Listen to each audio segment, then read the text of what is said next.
জন্য আমরা টোটাল যে 7টা সাবজেক্ট আছে আসলে পড়লে তো পড়ার কোনো শেষ নাই।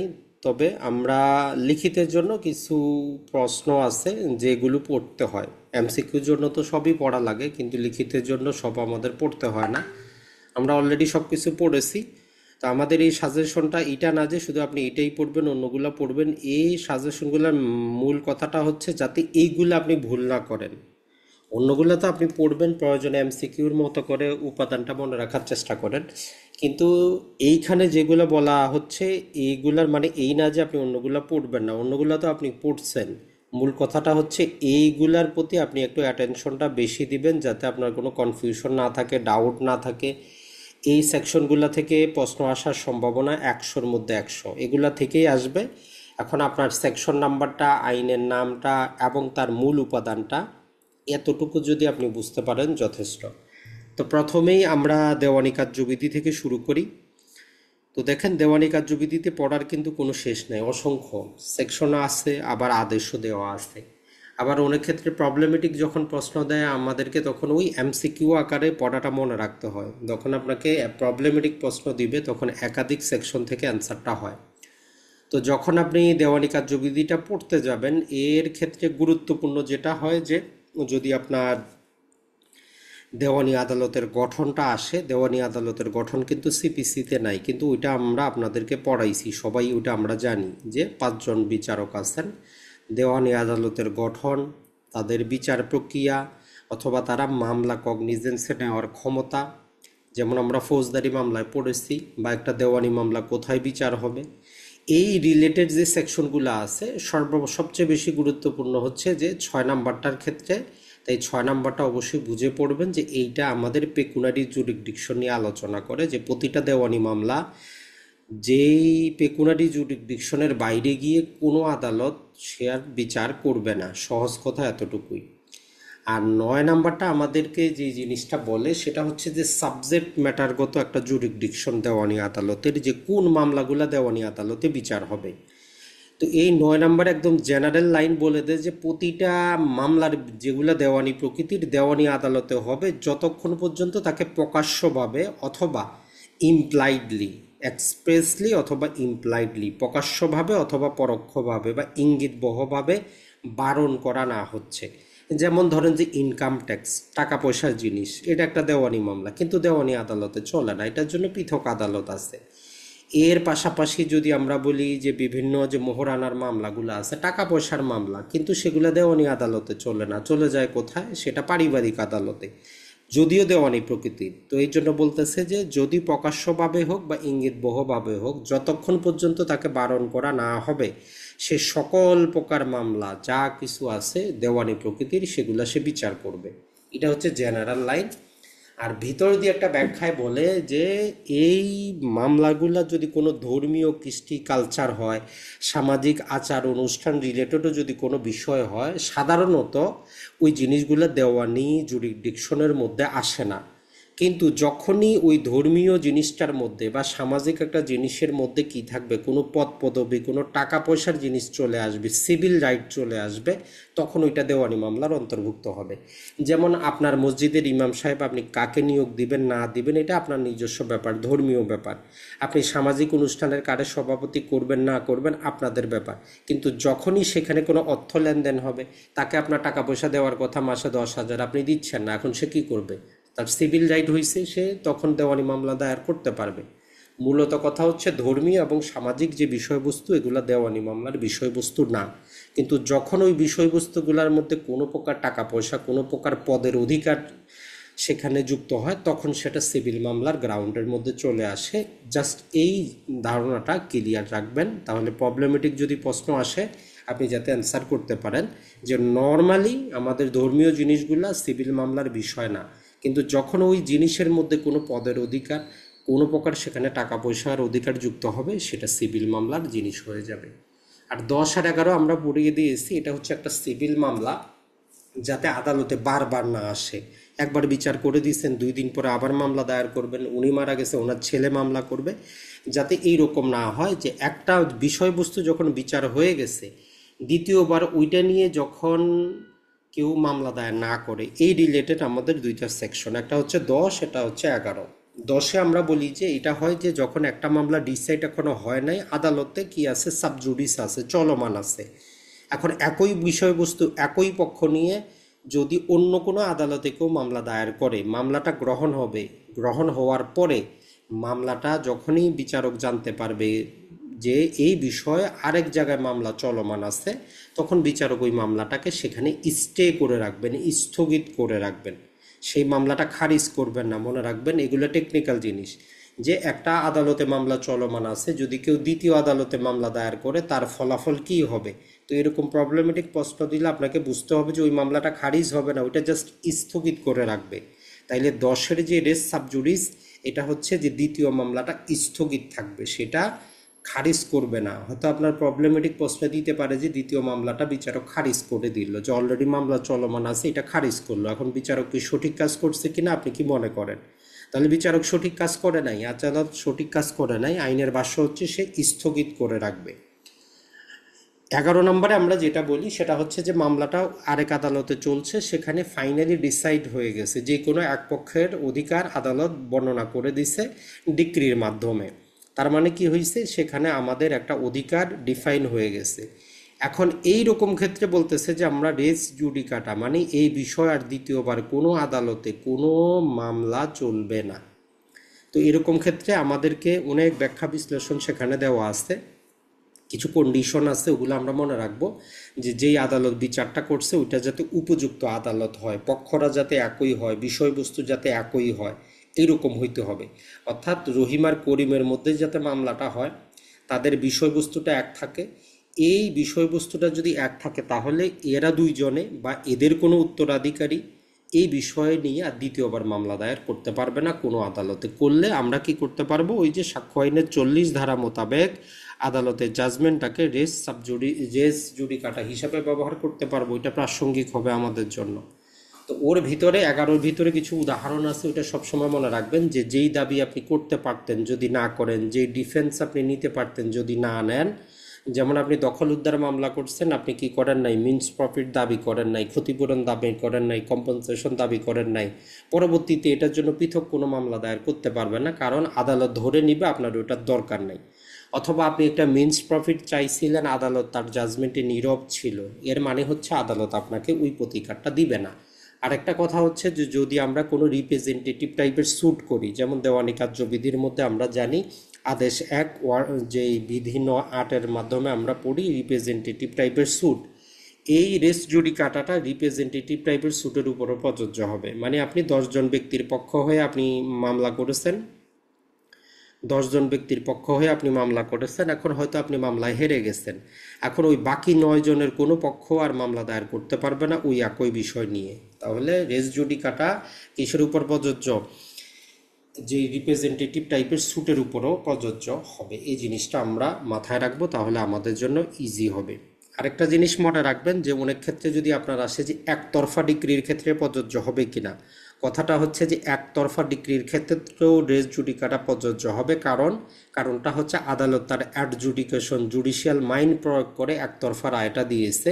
এখানে আপনার কোনো দোষ নাই, আদালত তার বিচার করেছে, আপনার তথ্য উপাত্ত দেখে রায়টা দিয়েছে, তার উপরে রেস জুডিকাটা প্রযোজ্য হবে, এইটা মনে রাখবেন। তাহলে আমরা 6, 9, 10, 11 এটা অবশ্যই মনে রাখবো। আর দেওয়ানি মামলা কোথায় দায়ের করতে হবে, 15 থেকে 20-এর যে নিয়ম কানুনগুলো আছে এইগুলা জাস্ট আপনি প্রয়োজনে এমসিকিউর মতো করে আরেকবার মনে রাখার চেষ্টা করবেন, যে একটা দেওয়ানি মামলা কোথায় কোথায় দায়ের হয়। 15তে বলতেছে যে আমরা যখন মামলা দায়ের করতে যাব, ওই আদালতের সবচেয়ে যারা যারা কগনিজেন্স নিতে পারে আইনগতভাবে, এদের মধ্যে সবচেয়ে লোয়েস্ট গ্রেডে গিয়ে মামলাটা দায়ের করব। আর 16তে বলে বিষয়বস্তু যেখানে মামলা সেখানে হবে, 17তে বলে একাধিক স্থানে হলে যে কোনো এক জায়গায় করে দেন, 18 বলে যে সন্দেহ হইলে আগে সন্দেহের কারণ রিলেটেড সন্তুষ্ট হয়ে মামলাটা গ্রহণ করবে। এরপরে 19 আর 20, 19-এ হচ্ছে মুভেবল প্রপার্টি এবং ক্ষতিপূরণ রিলেটেড, আর 20-এ হচ্ছে আদার কেসেস, অলরেডি আমরা পড়িয়েছি। সেখান থেকে এই বিষয়গুলো স্বচ্ছ একটু ধারণা রাখবেন, প্রয়োজনে সংক্ষেপে হইলেও। এরপরে 22-23 আমাদের দরকার নাই, সরাসরি 24-এ একটু মনে রাখবেন একটা দেওয়ানি মামলা কিভাবে ট্রান্সফার করা যায়, এক আদালত থেকে অন্য আদালতে নিয়ে যাওয়ার প্রক্রিয়াটা কি, অথবা একটা দেওয়ানি মামলা তুলে ফেলার প্রক্রিয়াটা কি। তো এটা আমাদের 24 বর্ণনা করে। যদি একই জেলার মধ্যে হয়, মানে যদি আপনার ওই মামলাটার যদি ডিক্রি হইতো, ওই ডিক্রিকৃত যে আদালত সেটা যদি একই আদালত হয় তাহলে ওই জেলা জজে আবেদন করবেন। যদি ভিন্ন জায়গায় হয় তাহলে হাইকোর্টে আবেদন করে আপনাকে মামলাটা ট্রান্সফার করতে হবে, মানে ঢাকা থেকে চট্টগ্রাম নিতে হইলে হাইকোর্টে আবেদন করতে হবে। কিন্তু ঢাকার মধ্যেই এক সহকারী জজ থেকে অন্য সহকারী জজে নিতে হইলে ওই ঢাকার জেলা জজের কাছে আবেদনটা করবেন। ওই জন্য 24টা গুরুত্বপূর্ণ যে কিভাবে একটা দেওয়ানি মামলা ট্রান্সফার হয়। এরপরে চলে যাবেন 30 আর 32, এই দুইটা একসাথেই পড়বেন, এই দুইটা গুরুত্বপূর্ণ। 30 ধারার তদবির বলে আমরা দেওয়ানি মামলার স্তরে একটা স্তর জানি, যে উভয় পক্ষ, এক পক্ষ আর্জি দায়ের করার পর অন্য পক্ষ লিখিত জবাব দেওয়ার পরেও ওই মামলার বিষয়বস্তু নিয়ে নানা প্রকার কনফিউশন থাকতে পারে। এখন কোনো পক্ষ যদি অন্য পক্ষের কাছে কোনো তথ্য, কোনো দলিল এগুলো জানতে চায়, বা আদালত ইচ্ছা করলে যে কোনো পক্ষকে কোনো দলিল বা কোনো সাক্ষীকে এসে আদালতে সাক্ষ্য দেওয়ার জন্য কোনো দলিল উপস্থাপন করার জন্য 30-এর অধীনে ওই 3টা কাজ করতে পারে। আর এইটা যদি কেউ অমান্য করে তখন 32-এ গিয়ে দেখি যে আমরা 4 প্রকারভাবে আদালত তাদেরকে শাস্তি দিতে পারে। তো ওই 30-এর 3টা কারণ আর ওই যে 32-এর 4টা শাস্তি, এইটা মনে রাখবেন যে 30 ধারার যে আদেশটা প্রদান করতেছে আদালত, এইটা যদি কেউ অমান্য করে 32-এ তার কি শাস্তি হইতে পারবে। ম্যাক্সিমাম 500 টাকা শাস্তি দেওয়া আছে, তার বিরুদ্ধে গ্রেপ্তারি পরোয়ানা হইতে পারে, তাকে বন্ড সিগনেচারে বাধ্য করা যাইতে পারে, তার সম্পত্তি জব্দ করা যাইতে পারে। তো এই 30 আর 32 একসাথে পড়ে রাখবেন। এরপরে 35-এর এ, 35-এর বি, এই তিনোটা জিনিস হচ্ছে আমাদের দেওয়ানি মামলার খরচ রিলেটেড। এক্ষেত্রে এইবারের নতুন সংশোধনীটা অবশ্যই আপনার পুরাতন বেয়ার অ্যাক্ট থাকলে সেখানে ওই যে 20,000 টাকা ছিল ওইটাকে কেটে 50,000 টাকা আপনি করে দিবেন। তো 35-এ মূলত বলে যে একটা দেওয়ানি মামলা যখন আমরা কি করি, দায়ের করি, ওই দেওয়ানি মামলার সর্বশেষ যে জিনিসটা হয়, যেহেতু এগুলো প্রাইভেট বিষয়, আদালত চাইলে কস্ট আরোপ করতে পারে, খরচ আরোপ করতে পারে। তো এই খরচাটা কার উপর থেকে আদায় করবে, দেওয়ানি মামলার কস্টটা আদালত কার থেকে আদায় করবে। তো নর্মালি এখানে যেমন আমরা যদি একটা আপনাদেরকে দেখাই যে একটা দেওয়ানি মামলার আসলে খরচটা কত হয়, যদিও আমাদের একটা মামলা দায়ের করতে হাজার হাজার টাকা খরচ যায়, দিন শেষে ফাইনালি আপনি যদি দেখেন যে একটা মামলার কস্ট আরোপ করছে বাদীর উপর মাত্র 1022 টাকা, বিবাদীর উপর মাত্র 810 টাকা। এই দেওয়ানি মামলার কস্ট বলতে আপনি যে এই যে 30,000, 40,000, 10 লক্ষ টাকা খরচ করলেন, আসলে দিন শেষে এগুলো কিন্তু পাওয়া যায় না। এইটা হিসাবটা আগের মতোই আছে, সামান্য মাত্র খরচ এই জিনিসটাই কস্টটা আরোপ করে। তো এর বেসিক নিয়মটা হচ্ছে যিনি মামলাটা জিতবেন, বাদী পক্ষ, তার বিপরীতে কষ্ট আরোপ হবে, মানে তাকে কোনো খরচ দেওয়ার দরকার নাই। যিনি হেরে গেছেন তার উপর থেকে কি হবে, কষ্ট আরোপিত হবে। তবে এটা আদালতের ইচ্ছার উপর নির্ভর করে। আমাদের 35-এ দেওয়া আছে যেটা বিচারক ডিসাইড করবেন কোন পক্ষের উপর কতটুকু কিভাবে কি পরিমাণ কষ্ট আরোপ করা যায়। তবে জেনারেল নিয়ম হচ্ছে যিনি মামলাটা জিতবেন তার বিরুদ্ধে কি হবে না, ওনাকে কোনো টাকা পয়সা দেওয়ার প্রয়োজন নাই। আদালত ম্যাক্সিমাম ক্ষেত্রে কি করে, আমাদের বাংলাদেশে দেখবেন যে কোনো পক্ষের উপরই কষ্ট আরোপ করে না, বলে যে বিনা খরচায় এটা ডিক্রি প্রদান করা হইল, অথবা কোনো পক্ষের উপর সে কষ্ট আরোপ করতে পারে। জেনারেল নিয়ম হচ্ছে যিনি মামলাটা হেরে যাবেন তার উপর কষ্ট আরোপিত হবে যে আপনি মামলার খরচটা প্রদান করেন। ম্যাক্সিমাম ক্ষেত্রেই বিনা খরচায় দেওয়া হয়, অর্থাৎ কোনো পক্ষের উপরে কি করা হয় না, কোনো প্রকার কষ্ট আরোপ করা হয় না। এই জিনিসটা মনে রাখবেন। এখন এই যে আমাদের এর পরবর্তীতে যেটা, সেটা হচ্ছে আমাদের যেটা ছিল 35-এ ছিল আমাদের জেনারেল কস্ট, 35-এর এ এবং 35-এর বি, আরও দুইটা জিনিস আছে। তো 35-এর বিতে আমাদেরকে যে জিনিসটা বলে সেটা হচ্ছে যে কেউ যদি কি করে কোনো প্রকার মিথ্যা বানোয়াট বিষয় নিয়ে মামলা দায়ের করে, অথবা কেউ যদি ডিফেন্স নেয়, বাদী বিবাদী দুইজনের জন্যই 35-এর বি কিন্তু প্রযোজ্য।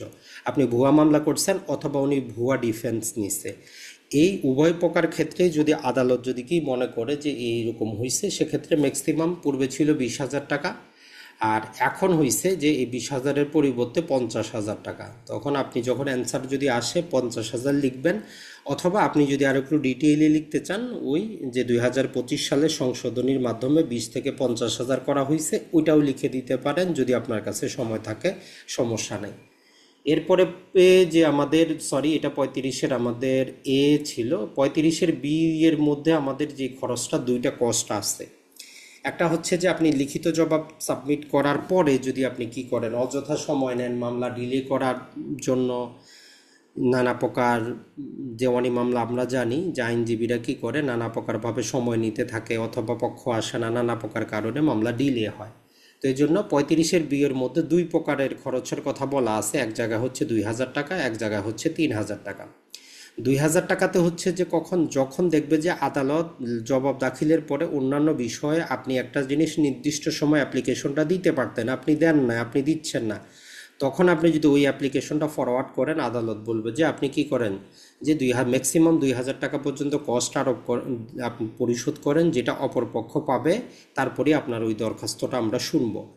আর মামলার যে কোনো পর্যায়ে যদি আপনি এমন কোনো অ্যাপ্লিকেশন করেন, আদালতের কাছে মনে হয় যে এটা করার পিছনে মূল কাহিনীটা হচ্ছে আপনি মামলাটাকে ডিলে করবেন অযথা হয়রানি করার জন্য, তাহলে আপনার উপর 3,000 টাকা কস্ট আরোপ করতে পারে, যে ওই অ্যাপ্লিকেশনটা যেটা আপনি সাবমিট করতেছেন ওইটা শুনানি করার জন্য। যদি টাকা পরিশোধ না করেন, অ্যাপ্লিকেশনটা রিজেক্ট করা হবে, যেটা আপনি আগেই করতে পারতেন।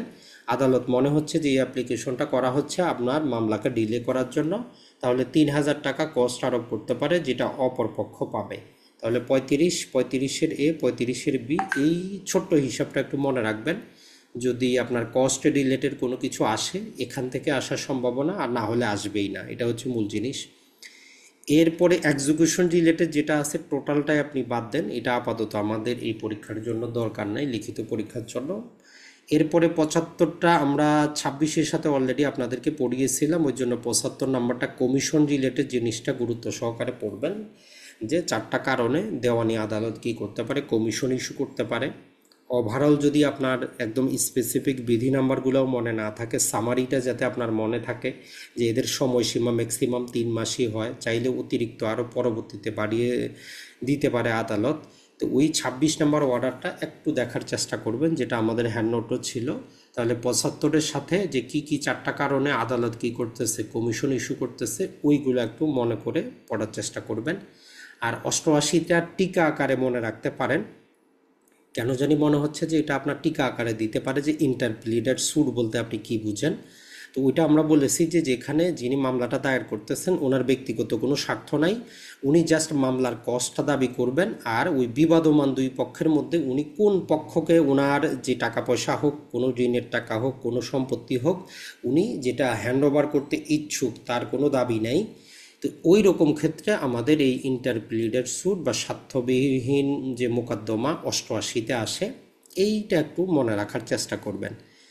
আর আমাদের এই যে এডিআর বা মিউটেশন যেই জিনিসটা আছে, এডিআরের মধ্যে আমাদের মিডিয়েশনটা গুরুত্বপূর্ণ, আরবিট্রেশন রিলেটেড আমাদের কিছুই নেই। তবে যদি আপনার দেওয়া পরীক্ষা যদি চলে আসে যে এডিআর কাকে বলে, দেওয়ানি মামলায় এডিআর আলোচনা করেন, সেক্ষেত্রে জাস্ট 89-এর বি যে সালিশের বিষয়টা দিয়ে দিবেন। আর বেসিক জিনিসটা মনে রাখবেন যে আমরা সালিশ যখন করি তখন মামলাটা টোটালি আদালত থেকে তুলে নেওয়া হয়, আর মিডিয়েশন যখন করা হয় আদালত থেকে তুলে নেওয়া হয় না, আদালতের মধ্যেই থাকে, স্থগিত থাকে। এই দুটাই হচ্ছে মেন পার্থক্য। আপনি যদি যখন আরবিট্রেশনে যাচ্ছেন, ওই মামলাটা ওইখান থেকে 100% তুলে নেওয়া হয়, আর মিডিয়েশনটা মামলাটা ওইখানে চলমান থাকে, আদালতই কি করে আপনাকে সহযোগিতা করে যে মিডিয়েশন করেন। তো এই জন্য আরবিট্রেশনের ক্ষেত্রে মামলাটা তুলে নেওয়া হয় আদালতের অনুমতিক্রমে, পরবর্তীতে যদি আপনার আরবিট্রেশন না হয় আবার পুনরায় মামলাটা দায়ের করতে হয়। আর মিডিয়েশনের ক্ষেত্রে নতুন মামলা দায়ের করার দরকার হয় না, মামলা যেই স্তরে স্থগিত ছিল ওইখান থেকে কন্টিনিউ করে। জাস্ট এইটুকু মেইন পার্থক্য, এটা মনে রাখবেন। আর মিডিয়েশন কিভাবে করা লাগে, সময়সীমা, এই জিনিসটা কিন্তু আমরা পড়িয়েছি, এটা গুরুত্বপূর্ণ। অ্যাটলিস্ট আপনার যদি প্রতিটা সাবসেকশন মনে নাও থাকে, 89-এর এ এই জিনিসটা মনে রাখবেন, আর 89-এর সি হচ্ছে আপিল স্তরেও কি করা যায়, মিডিয়েশন করা যায়। অর্থাৎ 89-এর এতে যে নিয়ম কানুন এগুলাই পরিবর্তন সাপেক্ষে আপিল স্তরে প্রয়োগযোগ্য হবে। তাহলে এই দুইটা সেকশন মনে রাখবেন। 89-এর এতে হচ্ছে আমাদের অরিজিনাল মামলা চলাকালীন সময় মিডিয়েশন, আর 89 সি হচ্ছে আমাদের আর যে আপিল পর্যায়ে মিডিয়েশন, আর 89 বি ছিল আমাদের আরবিট্রেশন। যদি এডিআর আসে তাহলে জাস্ট সেকশন নাম্বারটা উল্লেখ করবেন, যে মামলার যে কোনো স্তরে কি করা যায়, যে কোনো পক্ষ চাইলে আরবিট্রেশনের জন্য আবেদন করতে পারে, আদালত মামলাটা তুলে নিয়ে আদালতের বাইরে সেটেলমেন্ট করার আদেশ দিতে পারেন। এতটুকুই থাকবে আমাদের আরবিট্রেশন বা সালিশের মধ্যে। আর মিডিয়েশন রিলেটেড যেহেতু টোটাল নিয়ম কানুনই এখানে দেওয়া আছে, তো ওইটা সংক্ষেপে পড়ার চেষ্টা করবেন যে আদালত কি করবে যখনই লিখিত জবাব দাখিলের পর উভয় পক্ষ উপস্থিত থাকবে। তবে এই ক্ষেত্রে আবার একটা কন্ডিশন দেওয়া আছে, ওইটা কিন্তু মনে রাখবেন যে অর্থঋণ যে আদালত আছে, অর্থাৎ টাকা পয়সার জন্য ব্যাংকগুলো যে মামলাটা দায়ের করে অর্থঋণ আদালতের ক্ষেত্র ব্যতীত ওই জিনিসটা উল্লেখ করবেন। দেওয়ানি মামলা কিন্তু অর্থঋণ আদালত ব্যতীত, ওইটা আইনের মধ্যে সুস্পষ্টভাবে বলা আছে। তাহলে অর্থঋণ আদালত ব্যতীত অন্য মামলার ক্ষেত্রে জবাব দাখিলের পরে উভয় পক্ষ উপস্থিত থাকলে তখন আদালত কী করবে, বাধ্যতামূলকভাবে মিডিয়েশন করার জন্য একটা ডেট ফিক্স করে রাখবে। সেখানে কারা মিডিয়েটর হইতে পারবে, কারা হইতে পারবে না, আমরা বিস্তারিত পড়িয়েছি। যে কারা হইতে পারবে না ওই দুটা মনে রাখবেন, আপনার নিজের আইনজীবী হইতে পারবে না, আরেকটা হচ্ছে যিনি সরকারের লাভজনক পদে আছেন। এই দুইজন ব্যক্তি ছাড়া অন্যান্য ব্যক্তি যারা মিডিয়েশন সম্পর্কে এক্সপার্ট আপনার নিযুক্ত হইতে পারে। আর কাউকে না পাওয়া গেলে প্রতিটা জেলার মধ্যে জেলা জজের কাছে মিডিয়েটরের লিস্ট থাকে, সেখান থেকে যে কোনো একজনকে নিয়োগ করে দিবে। তো এই নিয়োগের সময়সীমাটা সংক্ষেপে মনে রাখবেন যে আপনারা কি করবেন, 10 দিনের মধ্যে আদালতকে লিখিত আকারে জানাবেন কাকে নিয়োগ করলেন। যদি আপনারা কাউকে খুঁজে না পান তাইলে পরবর্তী 7 দিনে আদালত ঠিক করে দিবে। ওই যাদেরকে ঠিক করবে তাদেরকে ম্যাক্সিমাম 60 দিন পর্যন্ত সময় দিয়ে দিবে, যে 60 দিনের মধ্যে উভয় পক্ষের মিডিয়েশন করে রিপোর্টটা জমা করেন, অ্যাওয়ার্ডটা জমা করেন। যদি তারা না পারে আরও অতিরিক্ত 30 দিন সময় বর্ধিত করে দেওয়া যেতে পারে। এরপরে হচ্ছে এটা জমা করার পরে পরবর্তী 7 দিনের মধ্যে আদালত ডিক্রিটা দিয়ে দিবে। সাবসেকশনগুলো যদি মনে নাও থাকে অ্যাটলিস্ট সময়সীমাটা আপনি সামারি করে লিখে দেওয়ার চেষ্টা করবেন। যদি প্রতিটা সাবসেকশন আপনি মনে যদি থাকে ভালো, আর না হলে নাই। এমন এর পরবর্তীতে যে অ্যাওয়ার্ডটা দেওয়ার পরে যে পরবর্তী 60 দিনের মধ্যে আদালত কি করবে, যে কোর্ট ফিটা দিয়েছিল সেই কোর্ট ফিটা ফেরত দেওয়ার জন্য একটা সার্টিফিকেট ইস্যু করবেন। ওই ইস্যুর 60 দিনের মধ্যে কি পাওয়া যাবে, টাকাটা ওই কোর্ট ফিটা ফেরত পাওয়া যাবে। এই মিডিয়েটর ডিক্রির বিরুদ্ধে কি চলবে না, ওই যাবতীয় জিনিসগুলো দিয়ে দিবেন। যে মিডিয়েশন ডিক্রির বিরুদ্ধে কোনো আপিল চলবে না, আপিল করার কোনো সুযোগ নাই। এবং আরেকটা হচ্ছে যে রিভিশনও চলবে না। এখানে কিন্তু কনফিউজিং জিনিসটা, আপিলও চলবে না, রিভিশনও চলবে না, তবে রিভিউ হইতে পারে, এটা মনে রাখবেন। মিডিয়েশন ডিক্রির বিরুদ্ধে রিভিউটা হইতে পারে, এই জিনিসটা একটু মাথায় রাখবেন। আর যদি সমঝোতা সম্ভব না হয়, সমঝোতা না হয়, তাহলে মামলাটা যেই স্তর থেকে ছিল ওই স্তর থেকে কন্টিনিউ করবে। আর একটা কন্ডিশন হচ্ছে যদি ওই বিচারক নিজে মিডিয়েশন করেন আর যদি উনি ব্যর্থ হন তাহলে উনি মামলাটা শুনবেন না, উনি অন্য কোনো বিচারকের কাছে ট্রান্সফার করে দিবেন যিনি ওই মামলাটা শুনবেন। কারণ এখানে কনফ্লিক্ট অফ ইন্টারেস্ট চলে আসবে, যে বিচারক চাইছে আপনাদেরকে বুঝাইতে আপনারা বুঝতেছেন না। তো উনি মামলাটা চললে ওনার একটা ব্যক্তিগত ক্ষোভ থাকতে পারে যে আমি এত কষ্ট করলাম ওনারা দিল না। আর বিচারক যদি নিজে মিডিয়েটর করেন তার উপর কোনো খরচ দিতে হয় না, কস্ট দিতে হয় না। এই সামারিটা মনে রাখবেন, তাহলে ইনশাল্লাহ আপনার মিডিয়েশন থেকে যেরকমই প্রশ্ন আসুক আশা করা যায় যে আপনি এই মিডিয়েশনটা করতে পারবেন। তবে আরেকটা জিনিস মনে রাখবেন যে অনেক ক্ষেত্রে আপনার কনফিউজিং এটাও লাগতে পারে যে আপনি লিখিত জবাবের পর তো মিডিয়েশনটা বাধ্যতামূলক একটা শুনানি থাকবে, এর বাইরেও কি আপনি মিডিয়েশন করতে পারবেন কিনা। ধরেন যে আপনার ইস্যু সেটেল হয়েছে, এখন মিডিয়েশন করতে পারবেন কিনা। কথা হচ্ছে যে হ্যাঁ আপনি পারবেন, তবে কোর্ট ফি ফেরত পাবেন না। আপনি জাজমেন্ট দেওয়ার পূর্ব পর্যন্ত যে কোনো পর্যন্ত আপনি করতে পারেন, তবে কোর্ট ফিটা শুধুমাত্র যদি ওই যে লিখিত জবাবের পরে মিডিয়েশন স্তরে মিডিয়েশন করেন তবেই কোর্ট ফি ফেরত পাবেন। না হলে এর পরবর্তীতে আপনি মিডিয়েশন করতে পারেন, আইনগত কোনো বাধা নাই, বিচারক অনুমতি দিবে, তবে আপনি কোর্ট ফি ফেরত পাবেন না। এই বেসিক নলেজটা রাখবেন, তাহলে মিডিয়েশন রিলেটেড যে জিনিসটা আছে এটা সবচেয়ে বেশি গুরুত্বপূর্ণ, এইটা একটু বুঝে বোঝার চেষ্টা করবেন। এরপরে 94 থেকে 95 এই দুটা সেকশন ছিল, মাঝখানে আরেকটা এবারে সংশোধনীতে যুক্ত হয়েছে। তো ওই 94তে আমাদের 5টা জিনিস আছে। মূলত এই 5টা জিনিস আমরা যদি বলি এগুলো দেওয়া হয়েছে কি কারণে, সাপ্লিমেন্টারি হিসাবে দেওয়া হয়েছে। মূলত হচ্ছে যে একটা মামলাকে ত্বরান্বিত করার জন্য বারবার সমন করা হচ্ছে, বাদী আসতেছে না, তো বাদীরে গ্রেফতার করে নিয়ে আসা হোক, তার সম্পত্তিকে কোপ করা হোক, ইনজাংশন দেওয়া হোক, অন্তর্বর্তী আদেশ দেওয়া হোক, এই রকম 5টা জিনিসের কথা বলা আছে। তো আপনি ওই 5টা দয়া করে একটু মুখস্থ রাখবেন যে 94তে কোন 5টা কাজ করা যায়। আর এইগুলা যদি কেউ কি করে কোনো প্রকার গ্রাউন্ড ছাড়া, ভিত্তি ছাড়া যদি ইনজাংশন নেয়, কাউকে গ্রেপ্তার করায়, সম্পত্তি কোপ করায়, তাহলে 95 বলতেছে কি করা যাবে, ওই ব্যক্তিকে 10,000 টাকা পর্যন্ত জরিমানা আদালত করতে পারে। আর 94 এই যেটা পরবর্তীতে যুক্ত করা হয়েছে, এইবারের এই যুক্ত করার মেইন উদ্দেশ্যটা হচ্ছে যে পূর্বে যেটা ছিল দেওয়ানি মামলার ক্ষেত্রে বিচারকের কাছে সরকারের আইন শৃঙ্খলা বাহিনীকে আদেশ দেওয়ার কোনো অথরিটি ছিল না। যেমন ফৌজদারি মামলায় পুলিশকে সরাসরি আদালত আদেশ দেয় যে এটা করেন ওইটা করেন। দেওয়ানি মামলার ক্ষেত্রে আইনগত কোনো ভিত্তি ছিল না, তারপরও বিচারকরা আদেশ দিতেন।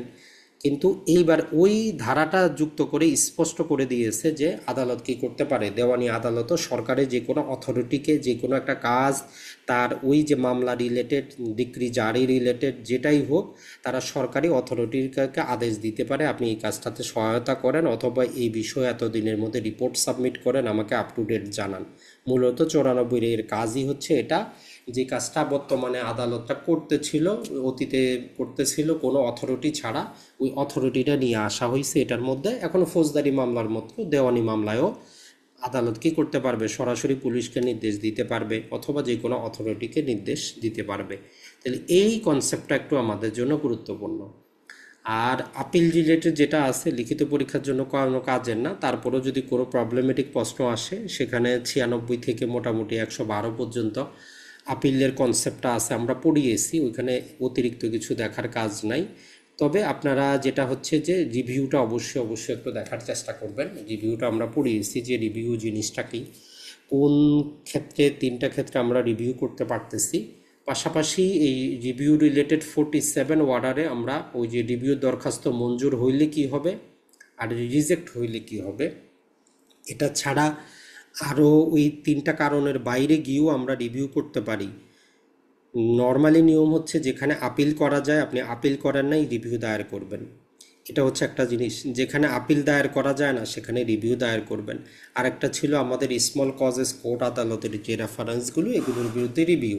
কিন্তু যখন আমরা অর্ডার 47-এ পড়ব, সেখানে আমাদেরকে বলে যে একটা মামলা চলাকালীন সময় আপনার কাছে যেই সাক্ষীটা ছিল না, যেই দলিলটা ছিল না, এটা যদি আপনার মামলার রায় হওয়ার পরে আপনার কাছে আসে আর আপনার মনে হয় যে এর মাধ্যমে কি হবে, আপনার রায়টা পরিবর্তিত হইতে পারে, তখন আপনি কি করতে পারেন, বিচারকের কাছে রিভিউর আবেদনটা করতে পারেন ওই আদালতে। এই জিনিসটা মনে রাখবেন। এটা ছাড়া আমরা বিভিন্ন প্রকার আরও ভুলের কারণে 47-এ দেওয়া আছে যে, যেটা অলরেডি আমরা হ্যান্ড নোট কিন্তু দিয়ে দিয়েছি, যে কি কি কারণে রিভিউটা করা যায়। আর রিভিউর ক্ষেত্রে মনে রাখবেন, যিনি রিভিউর জন্য অ্যাপ্লিকেশনটা করলেন, তো ওই রকম ক্ষেত্রে বলে যে রিভিউর অ্যাপ্লিকেশনটা যদি রিজেক্ট হয় তাহলে আপিল করার কিন্তু কোনো সুযোগ নাই। কিন্তু আদালত যদি গ্রহণ করে নেয়, অপরপক্ষ এর বিরুদ্ধে আপিল করতে পারবে। তাহলে রিভিউর দরখাস্ত যিনি দায়ের করলেন, ওটা যদি রিজেক্ট হয় আপিলের সুযোগ নাই, কিন্তু ওটা যদি গৃহীত হয় বিবাদী আপিল দায়ের করতে পারবে। এখন তাইলে জেনাটা রিজেক্ট হইল, রিভিউ আপিলের ক্ষেত্রে আপিল করার সুযোগ নাই, তো উনি কী করবেন, আপনি রিভিউর জন্য অ্যাপ্লিকেশন করছেন, আপনারটা রিজেক্ট হয়েছে, তাইলে আপনি রিভিশন দায়ের করতে পারবেন। তো রিভিউ রিলেটেড এই টোটাল প্যাকেজটা একটু দেখার চেষ্টা করবেন। আর 115টা একটু বুঝে পড়ার চেষ্টা করবেন যে রিভিশন, এখানে 2 প্রকারের রিভিশনের কথা বলা আছে।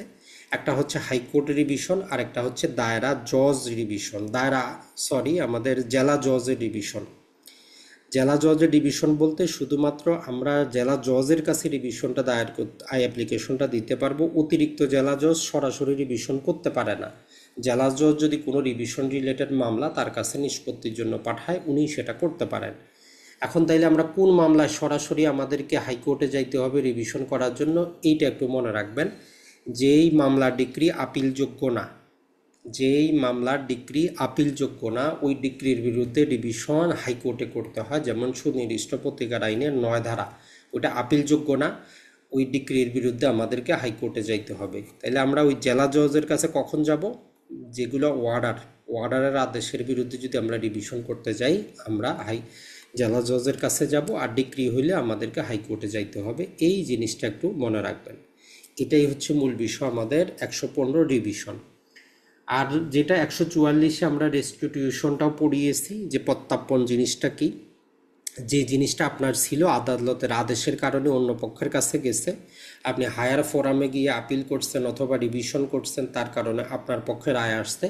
এখন আপনি ওই যে আদালতে কি করছিল, আপনার জিনিসটা অন্যজনকে দিয়ে দিছে, তার কাছে যে অ্যাপ্লিকেশনটা করেন, ওটাই হচ্ছে আমাদের রেস্টিটিউশনের কি দরখাস্ত।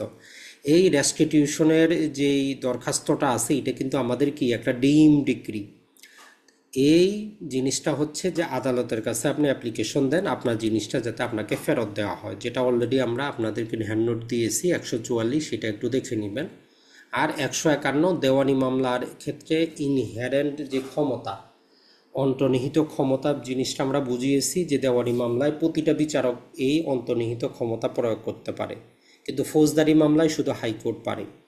আর দেওয়ানি মামলার ক্ষেত্রে আমাদের মূল জিনিসটা যেটা হচ্ছে যে যেই আদালতে আপনার বিচারটা হচ্ছে, যে আইনের অধীনে আপনি মামলা দায়ের করছেন, ওই আইনের বাইরে গিয়ে এমন ক্ষমতা প্রয়োগ করতেছে যেই ক্ষমতাটা ন্যাচারালগতভাবে ওই যে দেওয়ানি আদালত তার কাছে আছে।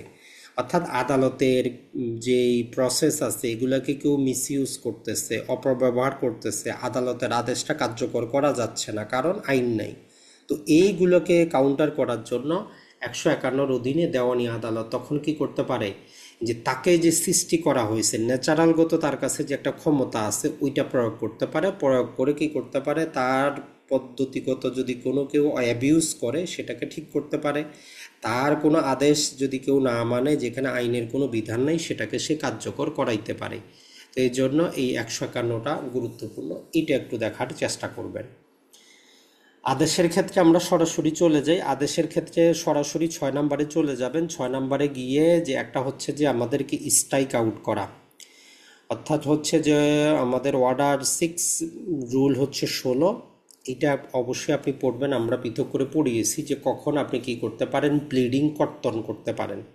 আর 17তে হচ্ছে কখন আপনি প্লিডিং সংশোধন করতে পারেন। কর্তন করেন অপরজনেরটা আর সংশোধন করেন নিজেরটা। আর এই 17-র সাথে 18টাও একটু দেখে নেবেন, ওইখানে সময়সীমা বলা আছে যে আপনার প্লিডিংটা আপনাকে এত দিনের মধ্যেই সংশোধন করতে হবে, না হলে কিন্তু আপনি কি করতে পারবেন না, সংশোধনটা গ্রহণযোগ্য হবে না। তো এই জন্য এই অর্ডার নাম্বার 6 এর রুল হচ্ছে 16 আর 17-18, এই দুইটা পৃথকভাবে দেখবেন। একটা হচ্ছে প্লিডিং কর্তন, একটা হচ্ছে প্লিডিং সংশোধন। অর্ডার 7 এরপরে রুল 10টা আপনি সরাসরি, যদি আপনার পরীক্ষা নাও আসে, প্রবলেমেটিক জিনিস দিতে পারে। সেটা হচ্ছে যে একটা আর্জি আদালত ফেরত দেওয়ার কারণটা, আপনি আদালতে একটা আর্জি দিলেন, মামলাও চলতেছিল, হয়তো যে কোনো কারণবশত আদালত যদি এটা কি করে আপনাকে ফেরত দেয়, এই ফেরত দেওয়ার পিছনে আপনার অধিকারটা কি সেটা আমরা আলোচনা করেছি। ফেরত যদি দেয় আপনি চাইলে নতুন মামলা দায়ের করতে পারেন, অথবা আপনি এর বিরুদ্ধে আপিল দায়ের করতে পারেন। এরপরে যদি আমরা দেখি, আমাদের জন্য গুরুত্বপূর্ণ হচ্ছে অর্ডার 7 রুল 11, যেখানে 4টা কারণ দেওয়া আছে এর কারণে আপনার মামলাটাকে খারিজ করা হয়। আর এই খারিজটা একটা ডিম ডিক্রি, এই জিনিসটা মনে রাখবেন। আর ডিক্রি যেহেতু, ডিক্রির বিরুদ্ধে আমরা আপিল দায়ের করতে পারবো। 96 ধারা বলা আছে যে প্রতিটা ডিক্রির বিরুদ্ধে আপিল দায়ের করা যায়। তাহলে আপনার যদি কি হয়, কোনো প্রকারভাবে মামলাটা খারিজ হয়, আপনি আপিল দায়ের করতে পারবেন। পাশাপাশি রুল 3 বলে যে খারিজ মানে এই না যে আপনি দ্বিতীয়বার মামলা দায়ের করতে পারবেন না। ওই খারিজ আদেশে যাই কিছু লেখা থাকুক, আপনি চাইলে নতুন করে মামলাও দায়ের করতে পারবেন। তাহলে খারিজের বিরুদ্ধে দুইটা প্রতিকার, একটা হচ্ছে আমরা যেহেতু এটা একটা ডিম ডিক্রি, 96-এর অধীনে আপিল করি। অথবা রুল 13 বলতেছে যে যাই কিছু লেখা থাকুক, বিচারক যে একটা জিনিস খারিজ করতেছে, উনি কিছু লিখিত তো দিবেন যে কি কারণে উনি খারিজ করতেছেন। বলতেছে ওইখানে যাই কিছু লেখা থাকুক, আপনি চাইলে 13-র অধীনে নতুন মামলা দায়ের করতে পারবেন। এরপরে আদেশ 8 থেকে শুধু যেটা আমরা দেখার চেষ্টা করি সেটা হচ্ছে যে রুল 6টা দেখার চেষ্টা করবেন, যেখানে মূল বিষয়টা হচ্ছে যে আমাদের সমন্বয় করাটা, সেট আপ করাটা, যে সেট আপ জিনিসটা কি। তো এইটা মনে রাখবেন, সেট আপের মূল বিষয়বস্তু হচ্ছে টাকা রিলেটেড। কেউ যদি টাকা দাবি করে কোনো মামলা করে, আর আপনি যদি তার কাছে আইনগতভাবে বৈধ আদায়যোগ্য কোনো টাকা পান, তাহলে আপনি লিখিত জবাবে ওই টাকাটা দাবি করেন। তখন আদালত ওই ব্যক্তির দাবি আর আপনার দাবি দুইটাকে সমন্বয় করে, যদি অবশিষ্ট থাকে অবশিষ্ট অংশ নিয়ে মামলা চলবে। ওইটাই হচ্ছে আমাদের সেট আপ বা সমন্বয় করা। এরপরে অর্ডার 9 থেকে শুধু দুইটা জিনিস দেখার চেষ্টা করবেন। অর্ডার 9 থেকে মূলত 4টা আমাদের রুলস আছে, তো 2টা থেকে 4টা হয়। একটা হচ্ছে যে আপনি একটা মামলা দায়ের করছেন, মামলা চলমান অবস্থায় যে কোনো কারণবশত মামলাটা কি হয়েছে, আপনার খারিজ হয়ে গেছে। নানা প্রকার কারণবশত আপনি উপস্থিত থাকেন নাই, বাদী থাকে নাই, বিবাদী থাকে নাই, খরচ দেন নাই, নানা প্রকার কারণবশত হইতে পারে যে আপনার মামলাটা খারিজ হয়েছে। এই খারিজ আদেশের বিরুদ্ধে আমরা কি করতে পারি, এই যে রুল 9-এর মধ্যে আমাদের দুইটা অপশন দেওয়া আছে। একটা হচ্ছে যে 30 দিনের মধ্যে আপনি করতে পারেন, আদালতকে সন্তুষ্ট করাইতে হয়, উপযুক্ত কারণ দেখাইতে হয় কেন আপনি উপস্থিত ছিলেন না। তো যদি আদালত সন্তুষ্ট হয় আপনারা অ্যালাউ করতে পারে 9-এর অধীনে। আর 9A যুক্ত করে দিয়ে বলতেছে যে আদালতকে সন্তুষ্ট করানোর দরকার নাই, আপনি 9A-র অধীনে দরখাস্ত দিবেন, 1,000 টাকা কস্ট আরোপ করবেন, 1,000 টাকা খরচ জমা করবেন, আর এইটা 30 দিনের মধ্যে অ্যাপ্লিকেশনটা দিবেন, সাথে একটা এফিডেভিট দিবেন, যথেষ্ট। আপনার আদালতকে সন্তুষ্ট করানোর দরকার নাই যে কেন আপনি আসতে পারেন নাই। তাহলে আদালত সরাসরি ওই যেটা সে কী করছিল, খারিজ করে দিয়েছিল, সেটাকে পুনরুজ্জীবিত করে নেবে। তাহলে এই 9 নম্বরের 9 আর 9-এর এটা আমরা মনে রাখবো। আর এরপরে রুল 13 আর 13-র এই দুইটা মনে রাখবো। যখন একতরফা বিচার হয়, এক্সপার্টে ডিক্রি হয়ে গেছে, আপনি ছিলেন না, অপরপক্ষের উপস্থিতিতে একতরফা মামলার বিচার হয়ে গেছে, এখন ওই ডিক্রির বিরুদ্ধে আপনি কি করবেন? তাইলে যদি আপনার প্রশ্ন আসে যে একতরফা ডিক্রি কি, একতরফা ডিক্রির বিরুদ্ধে কি প্রতিকার, বা এর আগে বিভিন্ন পরীক্ষায়ও ছিল যে আপনি অসুস্থ ছিলেন, আপনি দুর্ঘটনাগ্রস্ত হয়েছেন, আপনি যাইতে পারেন নাই, তার কারণে একতরফা বিচার হয়ে গেছে, এখন আপনার জন্য সবচেয়ে সুইটেবল প্রতিকার কোনটা? এখানে দেখেন রুল 13-তেও প্রতিকার আছে, 13-র এতেও আছে। তো দুইটার মধ্যে পার্থক্য হচ্ছে 13-র অধীনে আপনাকে 1 মাসের মধ্যেই আবেদন করতে হয়, আদালতকে সন্তুষ্ট করাইতে হয়, উপযুক্ত কারণ দেখাইতে হয়, আদালত সন্তুষ্ট হইলে অ্যালাউ করবে, মানে ওই এক্সপার্টের ডিগ্রিটাকে রদ করে আপনার দরখাস্তটা এডমিট করবে। তো তাহলে রুল 3-তে হচ্ছে কি, আদালতকে সন্তুষ্ট করানোর একটা বাধ্যবাধকতা আছে। আর পরবর্তীতে সরকার রুল এই যে 13-র যুক্ত করে দিয়ে বলতেছে যে আদালতকে সন্তুষ্ট করানোর দরকার নাই, আপনি 3,000 টাকা কস্ট পরিশোধ করেন। 3,000 টাকা যদি আপনি দেন, 30 দিনের মধ্যে অ্যাপ্লিকেশনটা করবেন, তাহলে সরাসরি ওই ডিগ্রিটা রদ হবে, আপনার অ্যাপ্লিকেশনটা গৃহীত হবে। তাহলে আপনার জন্য সুইটেবল কোনটা? 3,000 টাকা আপনি দিবেন, সরাসরি রদ, কোনো প্রকার বাট কিন্তু আদালতকে বোঝানোর কোনো কারণ নেই। তো এটা থেকে অনেকবারই প্রশ্ন এসেছে। তাহলে এই রুল 9 থেকে আপনি টোটাল দুইটা জিনিসে মনে রাখতেছেন। একটা হচ্ছে যদি আপনার কোনো মামলা খারিজ হয় তাইলে প্রতিকারটা কি, আর যদি আপনার মামলাটা একতরফা ডিক্রি হয়ে যায় তাইলে প্রতিকার কি। তাহলে মামলা খারিজ হইলে আমরা পাইলাম 30 দিনের মধ্যে সন্তুষ্ট করাইলে আদালত চাইলে আপনারটা কি করতে পারে, রদ করতে পারে। আর 1,000 টাকা দিলে আদালতকে সন্তুষ্ট করানোর দরকার নেই, সরাসরি রদ করবে। আর একতরফা ডিক্রি হইলে রুল 13-তে চলে যাব। আর যদি আমরা 3,000 টাকা পরিশোধ করি, আদালতকে সন্তুষ্ট করানোর দরকার নেই, সরাসরি আপনি অ্যাপ্লিকেশন দিবেন, ওই এক্সপার্টের ডিগ্রিটা রদ হয়ে পুনরায় কী হবে, তার বিচার প্রক্রিয়া শুরু হবে। এরপরে 10, 11, 12 যা কিছু আছে মোটামুটি আমাদের দরকার নাই, সরাসরি 14 নাম্বার যেই অর্ডারটা যাবেন, এটা আমরা বিস্তারিত পড়িয়েছি আপনাদেরকে।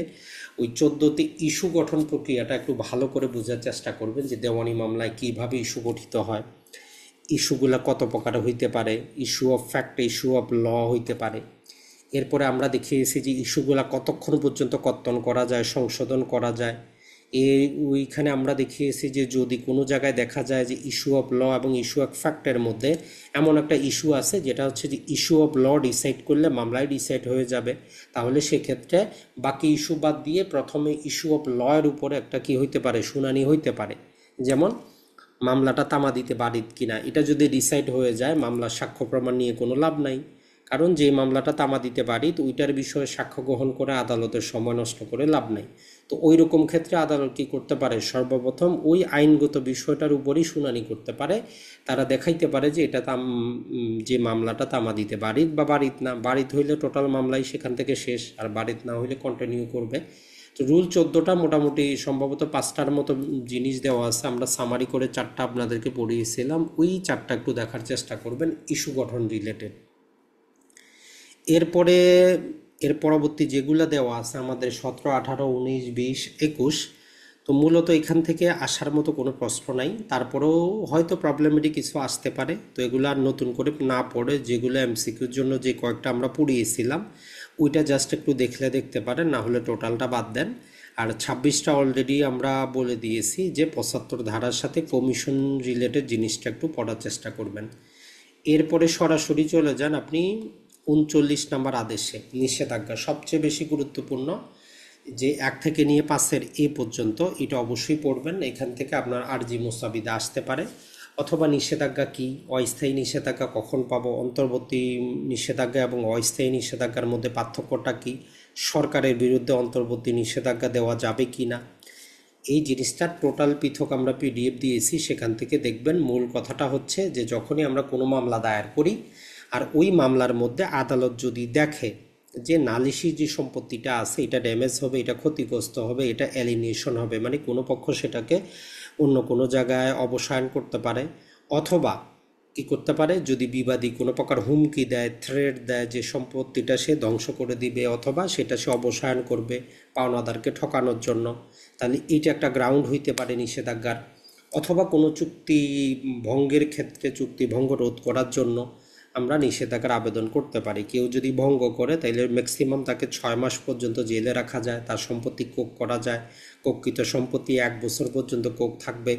যদি এর পরেও সে কন্টিনিউ করে এই নিষেধাজ্ঞা ভঙ্গটা, তাহলে কি করতে পারবো আমরা, আদালত তার সেই সম্পত্তি বিক্রি করে দিয়ে এই ব্যক্তির যে ক্ষতিটা হয়েছে এর ক্ষতিপূরণ সেখান থেকে পোষানো যাবে।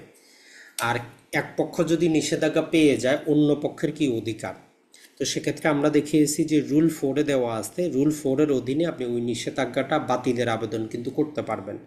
অথবা আপনি চাইলে কি করতে পারবেন, আদেশ 43 বলতেছে যে নিষেধাজ্ঞার যে আদেশটা আসতেছে এটা আপিলযোগ্য, আপনি চাইলে আপিলও দায়ের করতে পারবেন। তাহলে অস্থায়ী নিষেধাজ্ঞার বিরুদ্ধে প্রতিকারটা কি, বেসিক প্রতিকার হচ্ছে দুইটা। রুল 4-এর অধীনে আপনি এটা সেট অ্যাসাইড করার দরখাস্ত দিয়ে দেন, অথবা আপনি আপিলে চলে যান, যেটা আপনার খুশি। সেট অ্যাসাইডের দরখাস্ত একই আদালতে দেওয়া হয়, আর আপিলের দরখাস্তটা হায়ার ফোরামে দেওয়া হয়। এখন আপনাকে ডিসাইড করতে হবে কোনটা আপনি করবেন। তাহলে প্রতিকার হচ্ছে আমাদের দুইটা।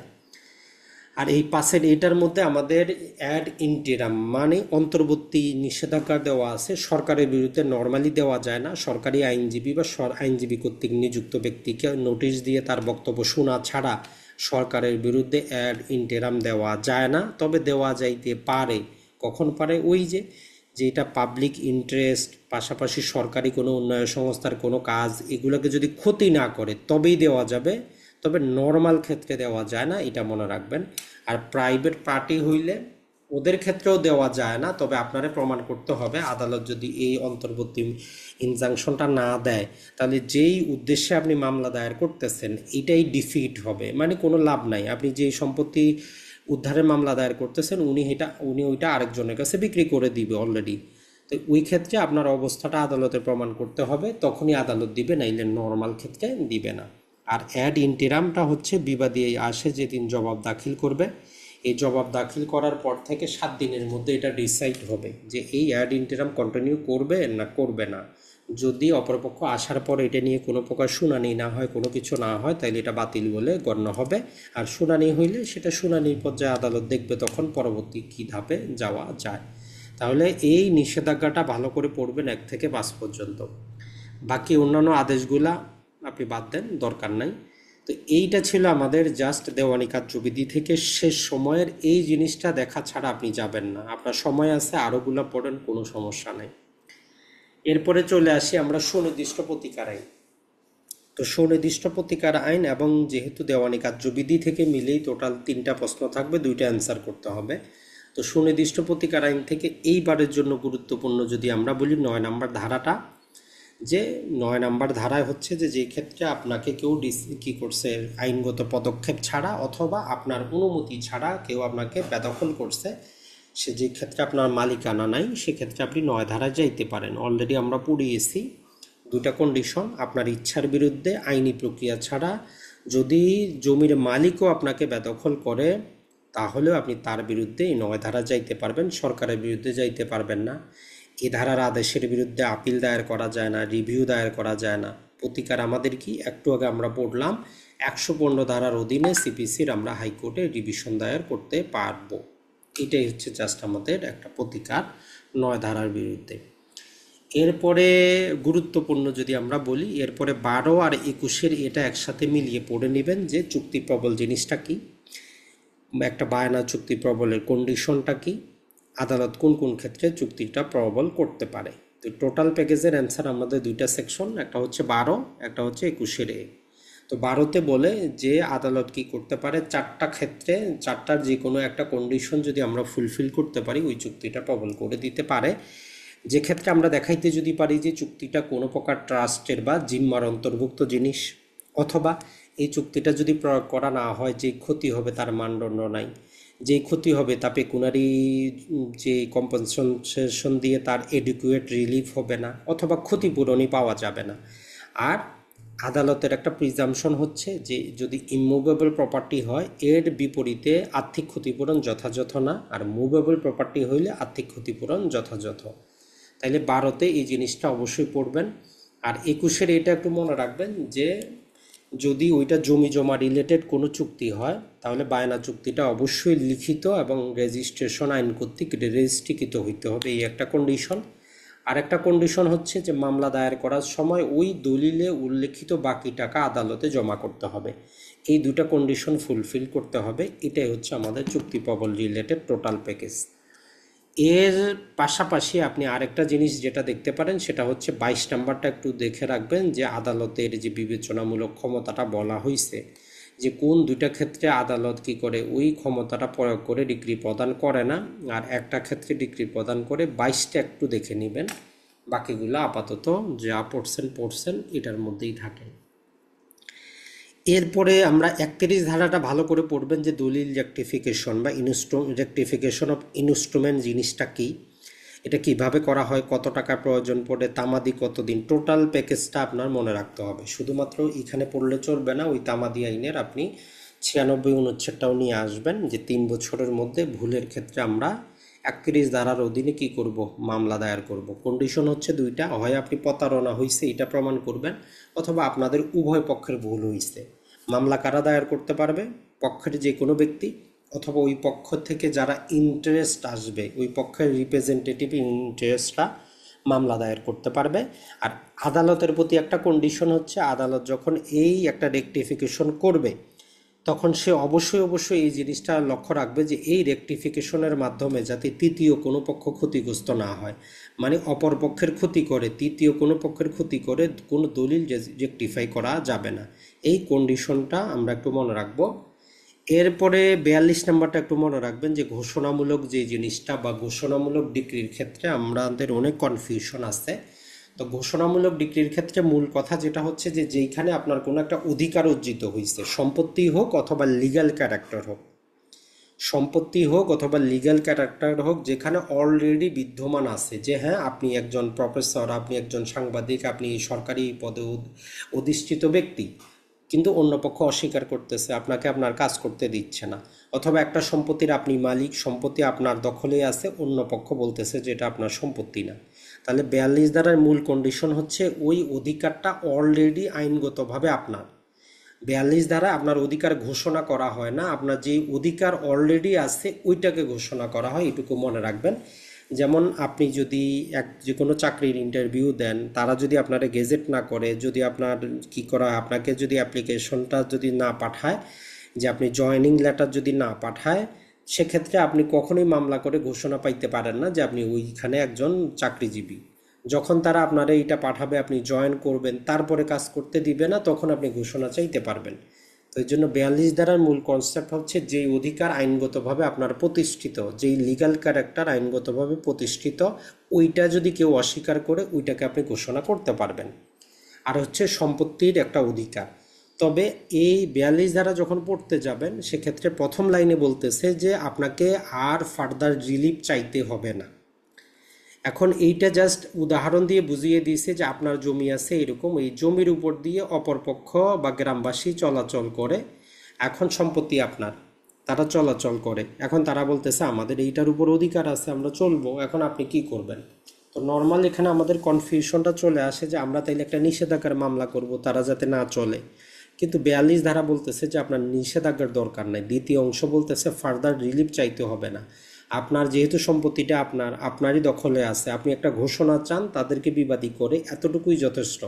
আদালত তাদেরকে বলে দিবে যে এইখানে আপনি যে অধিকারটা দাবি করতেছেন এই অধিকারটা এখানে আপনার নাই। তো এই জন্য আপনার ফার্দার কি চাইতে হবে না, ইনজাংশনটা চাইতে হবে না।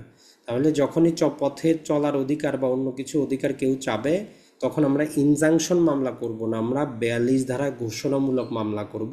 এটা বলতেছে যে 42 ধারা যে উদাহরণ দেওয়া আছে, উদাহরণের মধ্যে এই জিনিসটা আমাদেরকে বুঝিয়েছে। তবে আবার পরবর্তীতে প্রোভাইজো যুক্ত করে দিয়ে বলতেছে যে কি, যদি সাবসিকুয়েন্ট রিলিফের দরকার হয়, আপনি যদি সেটা না চান, তাহলে আবার 42 ধারা আদালত কোনো ঘোষণা দিবে না। কেমন? যেমন আমরা বললাম যে সম্পত্তি আপনার অধিকার তো অর্জিত হয়েছে, কিন্তু সম্পত্তিটা আপনার দখলে নেই।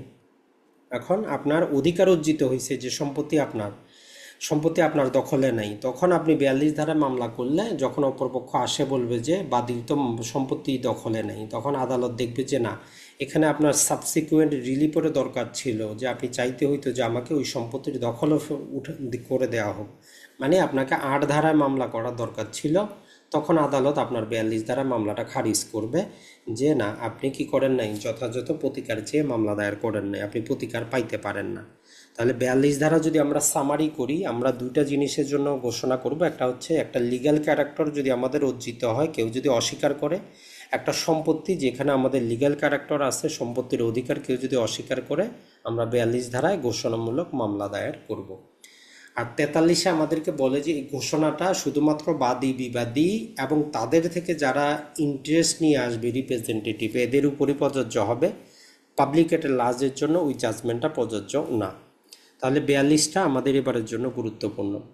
আর সবচেয়ে গুরুত্বপূর্ণ হচ্ছে 52 থেকে 57 ইনজাংশন রিলেটেড যেই যা কিছু আছে। তাহলে এই ক্ষেত্রে আমরা প্রিভেন্টিভ রিলিফ পড়ব। আমরা পড়িয়েছি যে সুনির্দিষ্ট প্রতিকার আইনে প্রিভেন্টিভ রিলিফ কাকে বলে, কিভাবে দেওয়া হয়, কখন গ্রান্ট করা হয়, কখন হয় না। তাহলে 52তে আমাদেরকে সরাসরি বলে যে প্রিভেন্টিভ রিলিফ দেয় ইনজাংশনের মাধ্যমে। 53তে বলে যে ইনজাংশনটা হইতে পারে অস্থায়ী, ইনজাংশনটা হইতে পারে স্থায়ী। অস্থায়ী মানে আদালত একটা নির্দিষ্ট সময়ের জন্য অথবা পরবর্তী শুনানি পর্যন্ত। আর এটা নিয়ন্ত্রিত হয় আমাদের সিপিসি দ্বারা, যেটা আমরা পড়ে আসলাম। আর স্থায়ী নিষেধাজ্ঞা হচ্ছে কি, যে ফাইনালি আদালত ডিক্রির মাধ্যমে এক পক্ষের অধিকার চূড়ান্ত করে কি করে, যে চিরস্থায়ী নিষেধাজ্ঞা দেয়। তো ওইটার ক্ষেত্রে 54তে আমাদের 5টা কারণ বলে দেওয়া আছে, যে এই 5টা ক্ষেত্রে আদালত ইনজাংশন গ্রান্ট করতে পারে। আর 56তে আমাদের 11টা কারণ দেওয়া আছে, যে এই রকম ক্ষেত্রে আদালত গ্রহণ করতে পারে না। ওই কারণগুলো আমরা একটু মনে রাখবো। আর 55-এ আমাদেরকে বলে যে আদালত যদি কি করে, কোনো প্রকার এই যে চিরস্থায়ী ইনজাংশনের মামলা কেউ করার পরে যদি দেখে যে এইখানে ইনজাংশন দিলে তো হবে না, এক্ষেত্রে কিছু একটা কাজও করতে হবে, আর আদালত যদি এটা করার অধিকার রাখে, তাইলে আদালত ওই ব্যক্তিকে ওই কাজটা করার আদেশ দিবে। যেমন কেউ আপনার বাড়ি তৈরি করে আপনার বাড়ির সামনে ওয়াল তুলে আপনার এদিকে চলাচলের রাস্তা বন্ধ করে দিছে। এখন আদালত তাকে তো 1 নম্বর তো বারণ করবে সে যাতে আপনার এদিকে আর ওয়াল না উঠায়, দ্বিতীয়ত যতটুকু ওয়াল সে উঠাইছে এটা যাতে সে ভেঙে ফেলে। তাহলে আদালত এই যে আদেশটা দিচ্ছে, এটাকে বলি আমরা ম্যান্ডাটরি বা আদেশমূলক হচ্ছে আমাদের নিষেধাজ্ঞা। আর 57-এ আমাদেরকে বলে যে যে কোনো চুক্তি যদি কি হয়, দুইটা জিনিসের কম্বিনেশন দ্বারা গঠিত হয়, হাঁ সূচক এবং না সূচক, চাই সেটা প্রকাশ্যভাবে হোক অথবা ইঙ্গিতবহভাবে হোক। যেমন আপনি একজন সিঙ্গারের সাথে চুক্তি করলেন 1 বছর সে আপনার এই নির্দিষ্ট প্রতিষ্ঠানের হয়ে গান করবে, তো এটা হচ্ছে হাঁ সূচক। তার বিপরীতে আমরা বলতে পারি যে এই 1 বছর সে অন্য কোথাও কি করবে না, গান গাইবে না, তার জন্য তাকে টাকা পয়সা দিচ্ছেন। এখন 6 মাস পরে সে আসে বলতেছে আমি আর গান গাইবো না, তো আপনার প্রতিকার কি? তো 57 বলতেছে আপনি যখন এরকম মামলা দায়ের করবেন, তখন আদালত কি করতে পারে, যদিও তাকে আপনার এই অনুষ্ঠানের জন্য গান গাইতে বাধ্য করতে পারবে না, যেহেতু এটা তার একটা পার্সোনাল স্কিল, আদালত তাকে নেগেটিভ চুক্তি পালনে বাধ্য করতে পারবে। মানে আগামী ওই যে 1 বছর যেটা আছে সেটা সে অন্য কোথাও গান গাইতে পারবে না। তো এইটা হচ্ছে আমাদের 57। তো এই জন্য 52 থেকে 57টা একটু ভালো করে দেখার চেষ্টা করবেন, ইনজাংশন রিলেটেড জিনিসটা। তো এটাই ছিল আমাদের সুনির্দিষ্ট প্রতিকার আইন। আশা করি অবশ্যই আপনাদের জিনিসগুলো জানা থাকার কথা।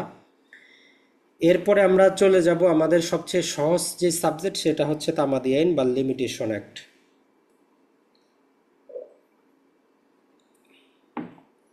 আশা করব আপনারা দেখার সাথে সাথে কিছুটা হইলেও বোঝার চেষ্টা করবেন যে ওই সেকশনে কি আছে। তামাদি আইনের মধ্যে আমরা যদি বলি, তামাদি আইনের ক্ষেত্রে 3 ধারা আছে, তো এটা পড়ার কিছু নেই, এটা হচ্ছে বুঝার জিনিস, যে নির্দিষ্ট সময়ে মামলা দায়ের না করলে খারিজ হয়, এটা পড়ে তো কোনো লাভ নাই। এর যে ব্যতিক্রমগুলো দেওয়া আছে ওইগুলো আমরা অনেক বুঝিয়েছি, কিন্তু লিখিত পরীক্ষার জন্য আপনার গুরুত্বপূর্ণ 5 নম্বরটা, যে আদালত কোন কোন ক্ষেত্রে সময় বর্ধিত করে দিতে পারে, কি কারণে বর্ধিত করে দিতে পারে, বিলম্ব মওকুফ জিনিসটা কি, সাফিসিয়েন্ট কজ জিনিসটা কি, কন্ডোনেশন অফ ডিলে কে, কোন কোন মামলায় আদালত কি করবে না, সময় বর্ধিত করবে না, অথবা সময় বর্ধিতকরণের এই 5 ধারা বিশেষ আইনে প্রযোজ্য কিনা, এরকম অসংখ্য প্রশ্ন কিন্তু হইতে পারে। তো তামাদি আইনের 5 ধারার মূল কনসেপ্ট আমরা বুঝাইছি, যেটা যে দেওয়ানি মূল মামলা এবং ডিক্রি জারি ছাড়া আইনের জগতে যত অ্যাপ্লিকেশন আছে সমস্ত ক্ষেত্রে আপনি যদি উপযুক্ত আপনার কাছে কোনো কারণ থাকে আর ওই কারণটা শুনে আদালত যদি সন্তুষ্ট হয়, আদালতের বিবেচনামূলক ক্ষমতা প্রয়োগ করে আদালত চাইলে ওই সময়টা বর্ধিতকরণ করে দিতে পারে।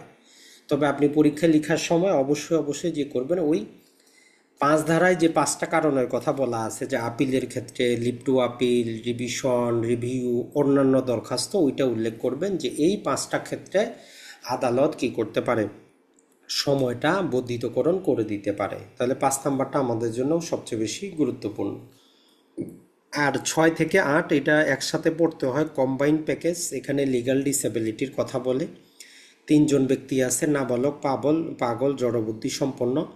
তো এদের যে কনসেপ্টটা আছে এটা ভালো করে পড়বেন, তবে 8 ধারার সাথে সামঞ্জস্য রেখে পড়বেন। 8 ধারায় বলে যে 6 এবং 7 ধারার যেই মামলা করার ক্ষেত্রে করা যাবে আমরা বলছি, 8 ধারা বলতেছে যে অগ্রকয়ের মামলার ক্ষেত্রে তাদের জন্য তামাদি স্থগিত থাকে না। আর যেই কোনো প্রকারের মামলা হোক 3 বছরের বেশি সময় দেওয়া যাবে না। অর্থাৎ যেই মামলার তামাদি 3 বছর বা তার কম সেটাই অনুষ্ঠিত হবে। আর যেইটার মামলার তামাদি 3 বছরের বেশি, যেমন 6 বছর, 12 বছর, 30 বছর, ওইগুলোর জন্য সর্বোচ্চ সময় দেওয়া হবে 3 বছর। তাহলে 6 থেকে 8 লিগ্যাল ডিসেবিলিটি, এই জিনিসটা একটু বলবেন। আর 12টা দেখে নেবেন। 12তে 4টা কথা বলে যে কিভাবে লিগ্যাল কার্য দ্বারা যে সময়গুলো ব্যয় হয় এগুলো ক্যালকুলেশন করা হয়। অর্থাৎ কজ অফ অ্যাকশনের দিন আমরা বাদ দিব, রায় ঘোষণার দিন বাদ দিব, রায়ের কপি পাওয়ার দিন বাদ দিব, ডিক্রির জন্য রায়ের কপি পাওয়ার দিন বাদ দিব, এবং আরবিট্রেশনের ক্ষেত্রে রোয়েদাদের কপি পাওয়ার সময়সীমা বাদ দিব। এই 12টা গুরুত্বপূর্ণ। 18টাতে জাস্ট ইফেক্ট অফ ফ্রড, প্রতারণা কি, প্রতারণার ফলাফল কি, প্রতারিত ডিক্রি, বা আপনাকে একটা নির্দিষ্ট ঘটনা উল্লেখ করে দিয়ে বলল যে রহিম সাহেব এরকম একটা প্রতারণা করে ডিক্রি পাইছে। এখন এই ডিক্রি রিলেটেড আপনি প্রতারণার ফলাফলটা কি হবে, অথবা কত দিনের মধ্যে ডিক্রি রদের দরখাস্তটা করতে পারবেন, অ্যাপ্লিকেশন বা মামলাটা করতে পারবেন। তো এই জন্য প্রতারণার ক্ষেত্রে আপনি যে দিন থেকে জানতে পারবেন সেই দিন থেকে আপনার বিরুদ্ধে তামাদি গণনা শুরু হবে। আর এই রকম ক্ষেত্রে আমরা প্রতারণামূলক ডিক্রির জন্য আমরা 95 নম্বর তামাদি আইনের অনুচ্ছেদে আমাদের বলা আছে যে এই প্রতারণামূলক ডিক্রি রদ করার জন্য 3 বছরের মধ্যে মামলা দায়ের করতে হয়। তো ওই জিনিসটা একসাথে মিলিয়ে নেবেন। এরপরে 26 এবং 27 এটা হচ্ছে আমাদের সুখাধিকার। এইটা কনসেপ্টটা মনে রাখবেন যে সুখাধিকার জিনিসটা কি, সুখাধিকার কিভাবে অর্জিত হয়, কত দিনের মধ্যে অর্জিত হয়, আর বাধাটা কি। তাহলে সুখাধিকারের ক্ষেত্রে আমরা কি জানি, যে কোনো চুক্তি থেকে হবে না, এমন একটা অধিকার আসবে অন্যের জমির উপর দিয়ে চলাচল করার মাধ্যমে। এটা হচ্ছে সরকারি সম্পত্তি হইলে 60 বছর, ব্যক্তিগত সম্পত্তি হইলে 20 বছর। আর এক টানা যদি আমরা সেখানে ব্যবহার করি বিনা বাধায়। এখন এক টানা বিনা বাধায় বলতে তার ব্যাখ্যাটা আমরা কি জানি, যে বাধাটা যদি 1 বছরের কম হয় আমরা ধরে নিব এক টানা।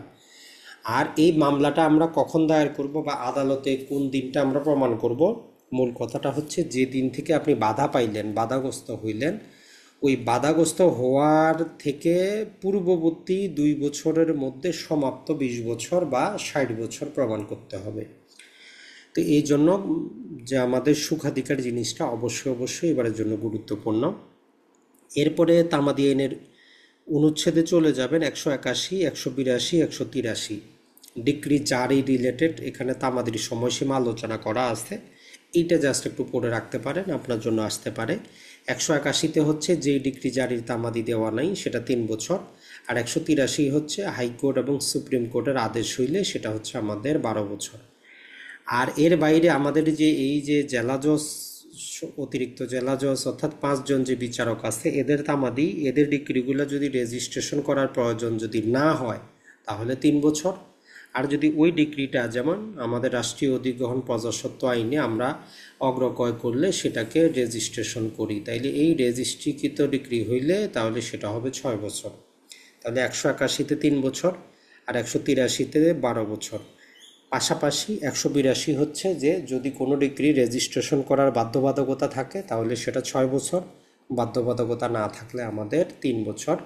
এইটা একটু মনে রাখতে পারেন, তামাদি আইন থেকে এটাই আমাদের জন্য যথেষ্ট।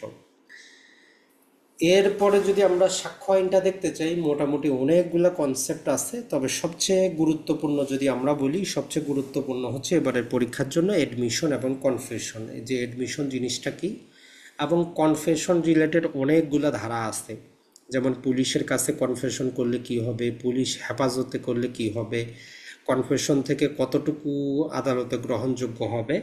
তো এই জন্য আমাদের 24 থেকে 28 পর্যন্ত যে সেকশনগুলো আছে, এইটা একটু আপনি প্রতিটা সেকশনই দেখার চেষ্টা করবেন, বাদ দেওয়ার কোনো সুযোগ নাই।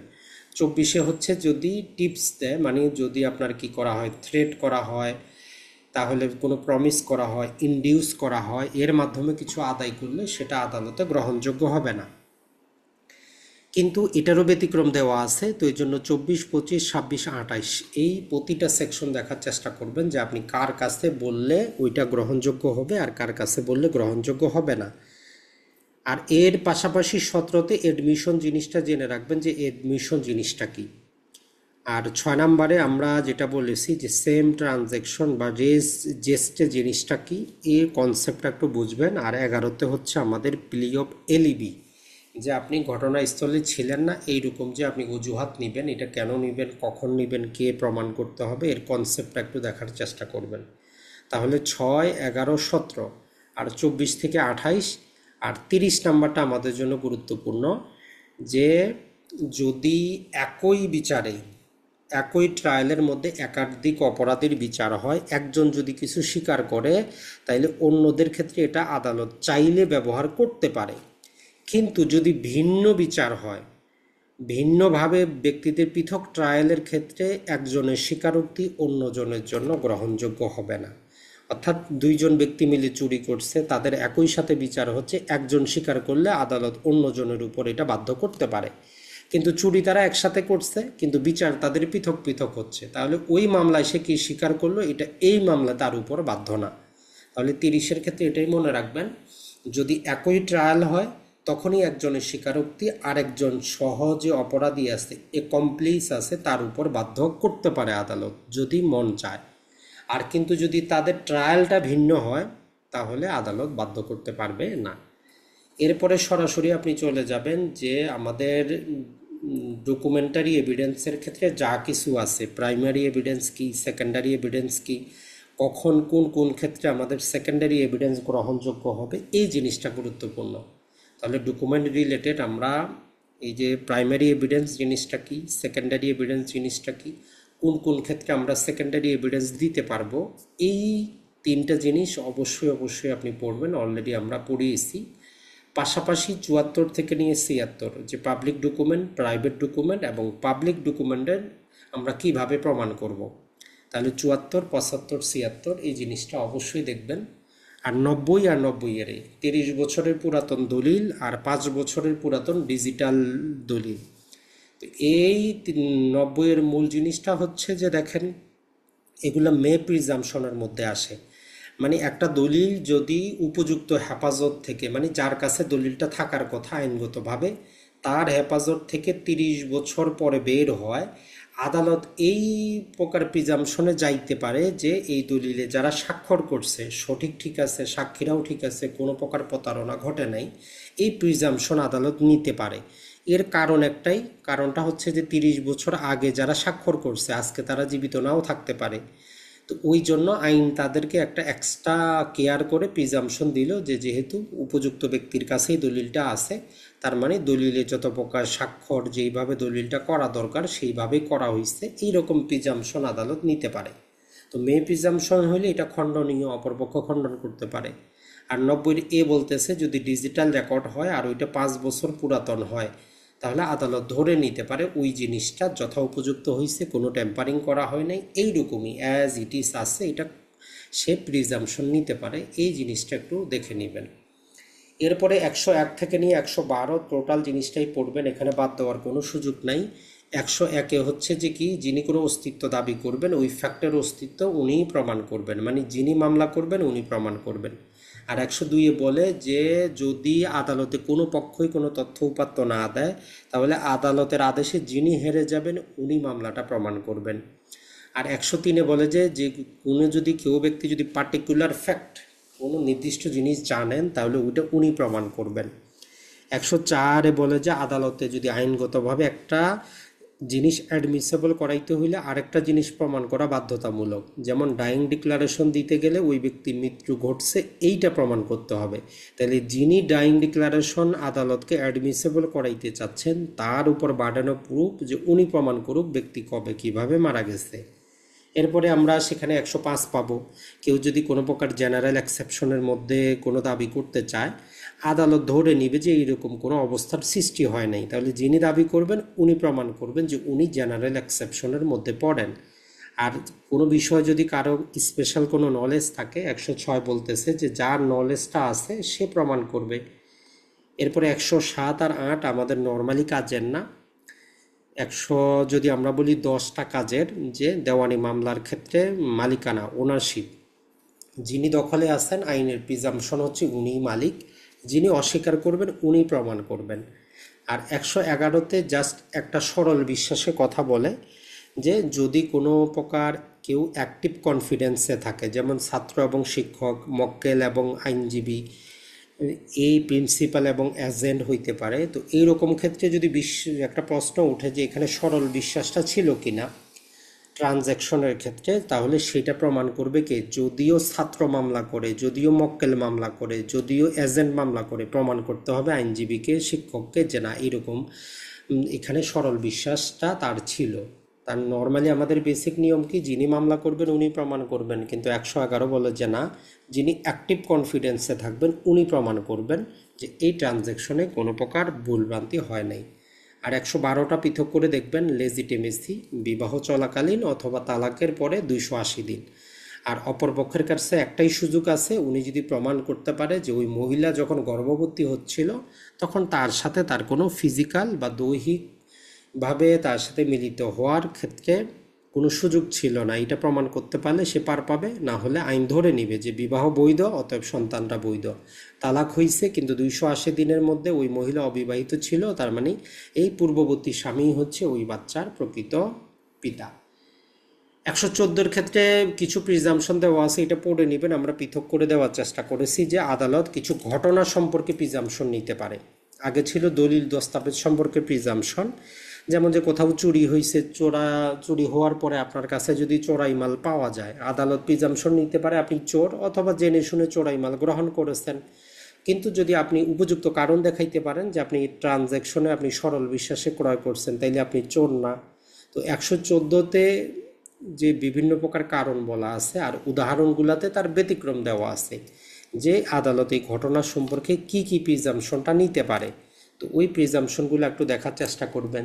যেমন যে একমপ্লিস আছে, দুষ্কর্মের সহযোগী, তার বক্তব্য নর্মালি প্রাসঙ্গিক না যতক্ষণ পর্যন্ত আমরা আনুষঙ্গিক আরও বিষয়গুলোর সাথে সেগুলো মিলিয়ে না দেখব। তো এইরকম 114-র জিনিসগুলো মুখস্থ করে নেবেন। আর 115-তে স্ট্যাপলটা নর্মালি এবারের জন্য গুরুত্বপূর্ণ না, তারপরে স্ট্যাপল সম্পর্কে একটু ধারণা রাখবেন যে আপনার কোনো বক্তৃতা, আপনার কোনো ডিক্লারেশন, আপনার কোনো নীরবতা, এর মাধ্যমে যদি আপনি অন্য পক্ষকে কোনো কিছু বিশ্বাস করান আর ওই পক্ষ যদি আপনার বিশ্বাসের উপর ভিত্তি করে কোনো কাজ করে ফেলে, আপনি আপনার জায়গা থেকে লড়তে পারবেন না। শুধু আপনি না, আপনার বংশর যারা আসবে, যেমন আপনি জমি বিক্রি করবেন বলছেন, অপরপক্ষ এগ্রি করছে, টাকা দিচ্ছে, আপনি এখন পিছনে ফেরত যাইতে পারবেন না, বা আপনি মারা গেলে আপনার ছেলে মেয়েরা বলতে পারবে না যে না আমরা এটা বিক্রি করব না। মূল কথাটা হচ্ছে স্ট্যাপল জিনিসটাকে আমরা বুঝিয়েছি, এটা হচ্ছে দেওয়ানি মামলার কনসেপ্ট। তবে স্ট্যাপলটা আমাদের আমাদের কোন কোন ক্ষেত্রে ব্যবহার হবে, কোন কোন ক্ষেত্রে হবে না, এর পার্থক্যটা আমরা কিন্তু দিয়ে দিয়েছিলাম হ্যান্ড নোটে, সেটা একটু দেখে নেবেন। যে স্ট্যাপলের মাধ্যমে আমরা শুধু দেওয়ানি ক্ষেত্রে কাজে লাগাইতে পারবো, ফৌজদারি মামলায় স্ট্যাপলটা চলে না। আর স্ট্যাপলের সাথে ওয়েবারের নীতিটাও আমরা একটু দেখিয়েছিলাম। ওয়েবারের নীতি হচ্ছে যে যেই ক্ষেত্রে আপনি আপনার একটা অধিকার আপনার নীরব সম্মতিতে ত্যাগ করে দেন। মাসের 5 তারিখের মধ্যে ভাড়া আপনি নেন, এখন ভাড়াটিয়া পরের মাসে 10 তারিখে দিল, আপনি কিছু বলেন না, এভাবে আপনি কন্টিনিউ করতেছেন। উনি মাসের 10 তারিখে ভাড়া দেয়, যদিও চুক্তিতে বলা আছে 5 তারিখে। এখন 1 বছর পরে আপনি বলতেছেন যে না আপনি বের হয়েছেন, চুক্তি লঙ্ঘন করছেন আপনি, তখন ওই ব্যক্তি স্ট্যাপলের সহায়তা নিবে যে আপনার নীরবতার কারণে আমি 10 তারিখে দিই, আপনি তো কিছু বলেন নাই, নীরবে সহ্য করে গেছেন। তার মানে যেই ক্ষেত্রে আপনি আপনার লিগ্যাল রাইটটা আপনি নিজেই পরিত্যাগ করবেন, ওইটাকে বলি যে আমরা ওয়েবারের নীতি। তো এর পার্থক্যটা আমরা দিয়ে দিয়েছি যে স্টেপল আর ওয়েবারের মধ্যে পার্থক্যটা কি, ওইটা একটু দেখার চেষ্টা করবেন। আর 118 থেকে 120 এই টোটাল জিনিসটাই হচ্ছে যে মামলায় কারা সাক্ষী হইতে পারে, এইটা টোটাল একটা কনসেপ্ট হিসাবে পড়বেন। 118তে বলে যে সবাই সাক্ষ্য দিতে পারে, সবাই উপযুক্ত, তবে কন্ডিশন হচ্ছে আদালত যদি কাউকে মনে করে যে তার বয়স অল্প অথবা তার বয়স বেশি, এর কারণে সে প্রশ্ন বুঝতে পারবে না এবং রেশনাল অ্যান্সার দিতে পারবে না, মানে উপযুক্ত অ্যান্সার দিতে পারবে না, অথবা সে মানসিকভাবে বা শারীরিকভাবে অসুস্থ যার কারণে সে অ্যান্সার দিতে পারবে না, অথবা এই রিলেটেড অন্য কোনো কারণে। অর্থাৎ আদালত যদি মনে করে যে ওই ব্যক্তি সঠিক অ্যান্সার দিতে পারবে না, তখনই সে অযোগ্য হবে, না হলে নর্মালি সবাই সাক্ষ্য দিতে পারে। এমনকি লুনেটিক ব্যক্তিও সাক্ষ্য দিতে পারে যখন সে কি করে, যে অবস্থা যেটুকু সময় সে লুনেসির বাইরে থাকে তখন কিন্তু সে সাক্ষ্য দিতে পারবে। আর 119-এ বলে আমাদেরকে যে বোবা ব্যক্তিও সাক্ষ্য দিতে পারবে, আর 120-এ বলে যে দেওয়ানি মামলায় বাদী বিবাদীও যোগ্য সাক্ষী, এবং এদের যে স্বামী স্ত্রী আছে এরাও যোগ্য সাক্ষী।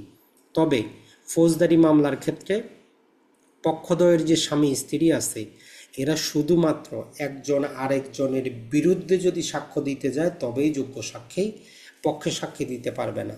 তাহলে ফৌজদারি মামলায় স্বামী স্ত্রী যোগ্য সাক্ষী শুধুমাত্র একজন আরেকজনের বিরুদ্ধে, একজন আরেকজনের পক্ষে যোগ্য সাক্ষী না। আর এই জিনিসটা একটু টোটালি একসাথে পড়ার চেষ্টা করবেন। পাশাপাশি 133 আর 34টাও একসাথে মিলিয়ে নেবেন, যে একটা দেওয়ানি মামলা প্রমাণ করার জন্য নির্দিষ্ট কোনো সাক্ষীর দরকার হয় না। আর একটা হচ্ছে যে এই কমপ্লিস এর স্বীকারোক্তির ভিত্তিতে যদি আদালত কাউকে দণ্ড দেয় এটা ইল্লিগাল হবে না, এই জিনিসটা আমরা একটু মনে রাখবো।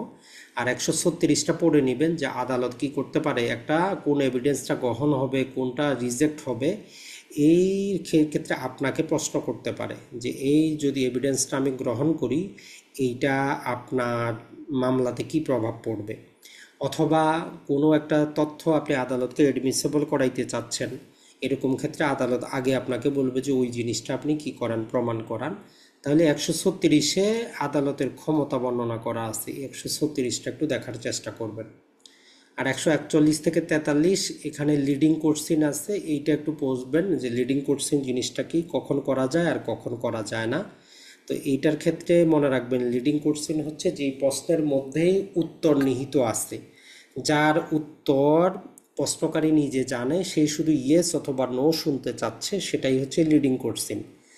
আর 142 এবং 43-এ বলে যে কখন লিডিং কোশ্চেন করা যাবে আর কখন যাবে না। প্রথমে বলে যে কখন করা যাবে না, 142-এ বলে যখন সাক্ষী সর্বপ্রথম আদালতে জবানবন্দি দেয়, এই জবানবন্দি অথবা পুনরায় সাক্ষী দেয়, সেই রকম ক্ষেত্রে আদালতের অনুমতি ছাড়া তাকে লিডিং কোশ্চেন করা যাবে না। আর 143-এ হচ্ছে জেরার সময় আপনি কি করতে পারবেন, লিডিং কোশ্চেনটা করতে পারবেন। তো এই হচ্ছে আমাদের একটা কমপ্লিট একটা প্যাকেজ। আর 154টা একটু দেখে নেবেন যে হোস্টাইল উইটনেস বা বৈরী সাক্ষী জিনিসটা কি। বৈরী সাক্ষী হচ্ছে যে আপনি যাকে আপনার পক্ষে আদালতে সাক্ষ্য দেওয়ার জন্য নিয়ে গেছেন সে আপনার স্বার্থের বিপরীতে কথা বলতেছে। তো এই রকম বৈরী সাক্ষীকে যদি ক্রস এক্সামিনেশন করতে চান আদালতের পারমিশনের প্রয়োজন পড়ে। আর এর চরিত্রটা কিভাবে হনন করবেন এইটা একটু 155তে দেওয়া আছে যে আমরা সাক্ষীর চরিত্র কিভাবে হনন করব। অর্থাৎ সে যে সাক্ষ্য দেওয়ার উপযুক্ত না, সে যে কথাগুলো বলতেছে এটা যে আদালতের কাছে গ্রহণযোগ্য না, কিভাবে প্রমাণ করব। তো 155তে আমাদের কি দেওয়া আছে, 3টা কারণ বলা আছে যে আমরা তার চরিত্র সম্পর্কে বলতে পারবো। আমরা বলতে পারবো যে সে ঘুষ খাইছে অথবা ঘুষ নেওয়ার জন্য সম্মত হয়ে মিথ্যা কথাটা বলতেছে। তো এইরকম 3টা জিনিস বলা আছে, ওইটা একটু আমরা মনে রাখবো যে সাক্ষীর ক্রেডিবিলিটি কিভাবে আমরা ডিসক্রেডিট করব, যে এই সাক্ষী যে কথাগুলো বলতেছে এটা গ্রহণযোগ্য না, কারণ সে একজন নিজেই হচ্ছে ডিসক্রেডিট ব্যক্তি। আর 159টা জাস্ট একটু মনে রাখবেন রিফ্রেশিং মেমোরি, অর্থাৎ মেমোরি কীভাবে রিফ্রেশ করা হয়, মেমোরি রিফ্রেশ হইলে অপরপক্ষের অধিকারটা কি, এই জিনিসটা একটু পড়ার চেষ্টা করবেন। আর পাশাপাশি 165টা একটু মনে রাখবেন যে আদালত যে কোনো সময় যে কোনো ব্যক্তিকে, বাদী বিবাদীকে যে কোনো প্রকার প্রশ্ন মামলার রিলেটেড অথবা মামলার সাথে সম্পর্ক নাই এরকম করতে পারে, যে কোনো দলিল চাইতে পারে, সব কিছু সে করার অধিকার আছে। কিন্তু যখন এইরকম প্রশ্ন সে কাউকে করবে অপরপক্ষ জেরা করতে পারবে না, করতে চাইলে আদালতের অনুমতি লাগবে। আর যেটা হচ্ছে যে আদালত যে জাজমেন্টটা দিবে, জাজমেন্টটা শুধুমাত্র রিলিভেন্ট দলিল কথাবার্তার উপর ভিত্তি করেই দিবে। যদিও সে এই রিলিভেন্ট যেগুলো ছিল সেই প্রশ্ন করছে, সেই উত্তর সে জানছে, সেই দলিল তার কাছে আসছে, কিন্তু জাজমেন্ট দেওয়ার ক্ষেত্রে সে কী করবে, অবশ্যই অবশ্যই শুধু রেলিভেন্ট জিনিসগুলোর উপর ভিত্তি করেই জাজমেন্টটা দিয়ে দিবে। আর 157টা আমরা পড়িয়ে দিয়েছি যে যদি কি করে কোনো প্রকার বিচারক ইমপ্রপারভাবে, মানে যথা উপযুক্ত পদ্ধতি অনুসরণ না করে কোনো সাক্ষ্যকে কী করে রিজেক্ট করে অথবা কোনো সাক্ষ্য গ্রহণ করে নেয়, আর এর কারণে যদি ন্যায় বিচার ব্যাহত না হয়, তাহলে সেই রকম ক্ষেত্রে এই মামলা রিলেটেড নতুন করে বিচার চলবে না, অর্থাৎ যে রায় হয়ে গেছে সেটাই যথেষ্ট। এই জিনিসগুলোই সাক্ষ্য আইন থেকে আমাদের জন্য এইবারে গুরুত্বপূর্ণ। আশা করি আপনাদের জন্য অনেকটা ছোট হয়ে গেল, তো এই জিনিসটা অবশ্যই অবশ্যই দেখে যাওয়ার চেষ্টা করবেন। তো এখন মোটামুটি আমরা সর্বশেষ আর দুটা জিনিস আছে, একটা হচ্ছে আমাদের সিআরপিসি আর একটা হচ্ছে পেনাল কোড। তো সবচেয়ে বড় হচ্ছে আমাদের সিআরপিসি, অনেকগুলা জিনিস আছে, কোনটা বাদ দিবেন আর কোনটা পড়বেন। তো এই জন্য কিছু আছে কনসেপ্ট ভিত্তিক, যেখানে একাধিক সেকশন পড়তেই হবে, কিছুই করার নাই। যেমন আপনার ফৌজদারি আদালতের গঠন বা ম্যাজিস্ট্রেট আদালতের গঠন, ম্যাজিস্ট্রেট আদালতের শাস্তি দেওয়ার ক্ষমতা, কি কি শাস্তি দিতে পারে, এরকম প্রশ্ন আসলে কয়েকটা সেকশন আপনাকে ইনক্লুড করতেই হবে, কিছু করার নাই। তাহলে আমাদের যদি আদালতের গঠন বা ম্যাজিস্ট্রেটের যে প্রকারভেদ আসে, তাহলে 6 আর 9 এই দুটো আমাদের ব্যবহার করতে হবে। যে ম্যাজিস্ট্রেট আমাদের 4 প্রকার, এটা ছাড়া আমাদের যে ফৌজদারি আদালত হচ্ছে 2 প্রকার, ম্যাজিস্ট্রেট আদালত, দায়রা আদালত। ম্যাজিস্ট্রেট হচ্ছে আমাদের আবার কয় প্রকার, 4 প্রকার। পাশাপাশি আমাদের দায়রা আদালতে থাকতেছেন 3 জন বিচারক, যেটা অলরেডি আমরা হ্যান্ড নোটে দিয়েছি। 6 আর 9 ভালো করে দেখবেন। 31 আর 32 এই দুইটা হচ্ছে যে আদালত কি শাস্তি দিতে পারে, কিন্তু যদি সরাসরি চায় যে ম্যাজিস্ট্রেট আদালত কি দিতে পারে, তাইলে শুধু 32টা আপনাকে ব্যবহার করতে হবে। আর আদালত কি শাস্তি দিতে পারে এটা চাইলে আপনাকে 31 আর 32 দুইটা দিতে হবে। হাইকোর্ট আইনে অনুমোদিত সব কিছু দিতে পারে। এরপরে যে আমাদের দায়রা জজ, অতিরিক্ত দায়রা জজ, এরাও আইনে অনুমোদিত সব কিছু দিতে পারে, তবে মৃত্যুদণ্ড দিলে সাবজেক্ট টু হবে কনফার্মেশন বাই হাইকোর্ট।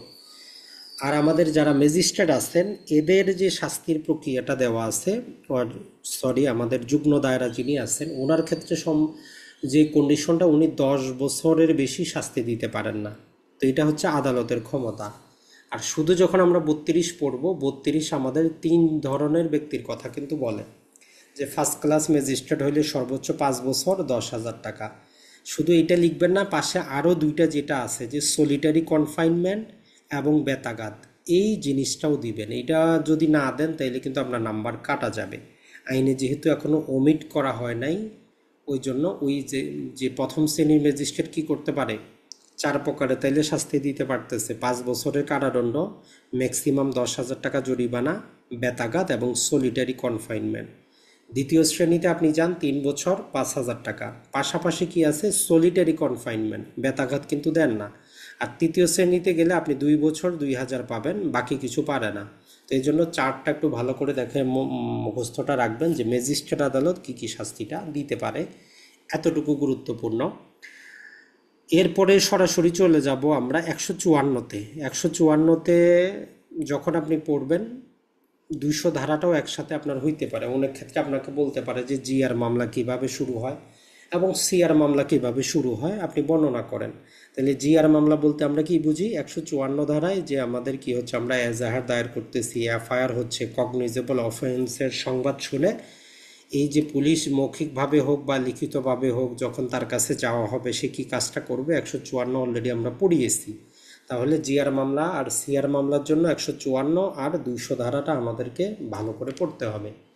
এরপরে এটার মধ্যেই 190টা আপনার দরকার পড়বে, যে একটা মামলা ম্যাজিস্ট্রেট কিভাবে আমলে নিতে পারেন। তো 190 আমাদেরকে বলে যে আসলে মামলা যে কগনিজেন্সে নিবে, কোন ম্যাজিস্ট্রেট কোন কোন নিতে পারে। নর্মালি 3ভাবে কগনিজেন্সে নেওয়া হয়। একটা হচ্ছে যে কি, আপনি সরাসরি আদালতে গিয়ে নালিশ দায়ের করলেন, কমপ্লেইন দায়ের করলেন 200 ধারায়, তাইলে সিআর মামলা হইল। আর একটা হচ্ছে আপনি কি করলেন, যে এই যে পুলিশের কাছে 154 ধারায় এফআইআর দায়ের করলেন, পুলিশ ওইটার উপর ভিত্তি করে পুলিশ রিপোর্ট সাবমিট করে তার মাধ্যমে। তার মানে 154-র অধীনে উদ্ভূত মামলা থেকে আর 200 ধারার অধীনে উদ্ভূত মামলা থেকে আদালত কগনিজেন্স নিচ্ছে। আরেকটা কগনিজেন্স নিতে পারে ম্যাজিস্ট্রেটরা নিজে থেকে নিজে, সে কোনো গোপন সংবাদ পাইলো বা সে নিজে যে কোনোভাবে জানতে পারলো যে একটা অপরাধ ঘটছে, তাহলে 190-এর অধীনে ম্যাজিস্ট্রেট নিজে থেকে নিজেও কগনিজেন্সটা নিতে পারে। এখন সমস্যাটা হচ্ছে যে কোন প্রকারের ম্যাজিস্ট্রেট কোন প্রকারের কগনিজেন্স নিতে পারবে। তো এইরকম ক্ষেত্রে যদি আমরা দেখি, আমাদেরকে যে কন্ডিশনটা চলে আসে সেটা হচ্ছে যে ম্যাজিস্ট্রেট অফ ফার্স্ট ক্লাস যারা আছে, অর্থাৎ প্রথম শ্রেণীর ম্যাজিস্ট্রেটের পাশাপাশি যিনি চিফ জুডিশিয়াল ম্যাজিস্ট্রেট এবং চিফ মেট্রোপলিটন ম্যাজিস্ট্রেট আছেন, ওনারা কগনিজেন্সে নিতে পারেন, এটা তাদের ইনহেরেন্ট ক্ষমতা। আর ম্যাজিস্ট্রেট অফ ফার্স্ট ক্লাসের সাধারণ ক্ষমতা, ওনারাও যে কোনো মামলা কি করতে পারেন, কগনিজেন্সে নিতে পারেন, 3 প্রকারের যে কোনো মামলা। কিন্তু যখন সেকেন্ড ক্লাস আর থার্ড ক্লাসের কাছে আসবে, তো তখন 2 ভাগে আবার ভাগ হয়ে যায়, বলে যে এই সেকেন্ড ক্লাসকে এবং থার্ড ক্লাসকে যদি কি করে সরকার হাইকোর্টের পরামর্শ ক্রমে কি করে অনুমতি যদি দেয়, তখন তারা কি করতে পারবে, এই যে একটা ছিল নালিশ আর একটা ছিল আমাদের পুলিশ রিপোর্টের মাধ্যমে কগনিজেন্সে নেওয়া, এই দুটো তারা নিতে পারবে। কিন্তু আবার এই যে নিজে থেকে নিজে নিতে পারবে কিনা, এই যে ম্যাজিস্ট্রেট নিজে থেকে নিজে নেওয়ার ক্ষেত্রে, তো ওই কন্ডিশনটা দিয়ে যেটা আমাদেরকে দিয়ে দিয়েছে সেটা হচ্ছে যে 3-তে বলতেছে যে নিজে থেকে নিজে নর্মালি থার্ড ক্লাস ম্যাজিস্ট্রেটরা নিতে পারবে না যতক্ষণ পর্যন্ত তাদেরকে ক্ষমতায়িত না করতেছে কে সরকার, স্পেশালি যদি ক্ষমতায়িত না করে তারা নিজে থেকে নিজে কগনিজেন্সে নিতে পারবে না। তাহলে ওভারঅল আমরা যখন এগুলো পড়ব, আমাদের মনে রাখতে হবে যে chief judicial magistrate, metropolitan magistrate এবং ম্যাজিস্ট্রেট অফ ফার্স্ট ক্লাস কী করতে পারে, সাধারণভাবেই 3 প্রকারের সবগুলো কগনিজেন্সে নিতে পারে। কিন্তু সেকেন্ড ক্লাস যদি হয়, তাদেরকে স্পেশালি যদি ইম্পাওয়ার করে তবেই তারা কি করতে পারবে, কগনিজেন্সে নিতে পারবে। আর থার্ড ক্লাস ম্যাজিস্ট্রেট নিজে থেকে নিজে কগনিজেন্সে নিতে পারে না। তো এই জিনিসগুলা আপনার একটু বোঝার জন্য থাকতে হবে, কারণ এগুলো প্রবলেমেটিক প্রশ্নের ক্ষেত্রে অ্যান্সার হবে, সরাসরি আপনার কাছে কিন্তু জানতে চাবে না। তো যাই হোক, 190টা একটু দেখার চেষ্টা করবেন, এই 3টা সেকশন, তাহলে 154, 200 আর 190।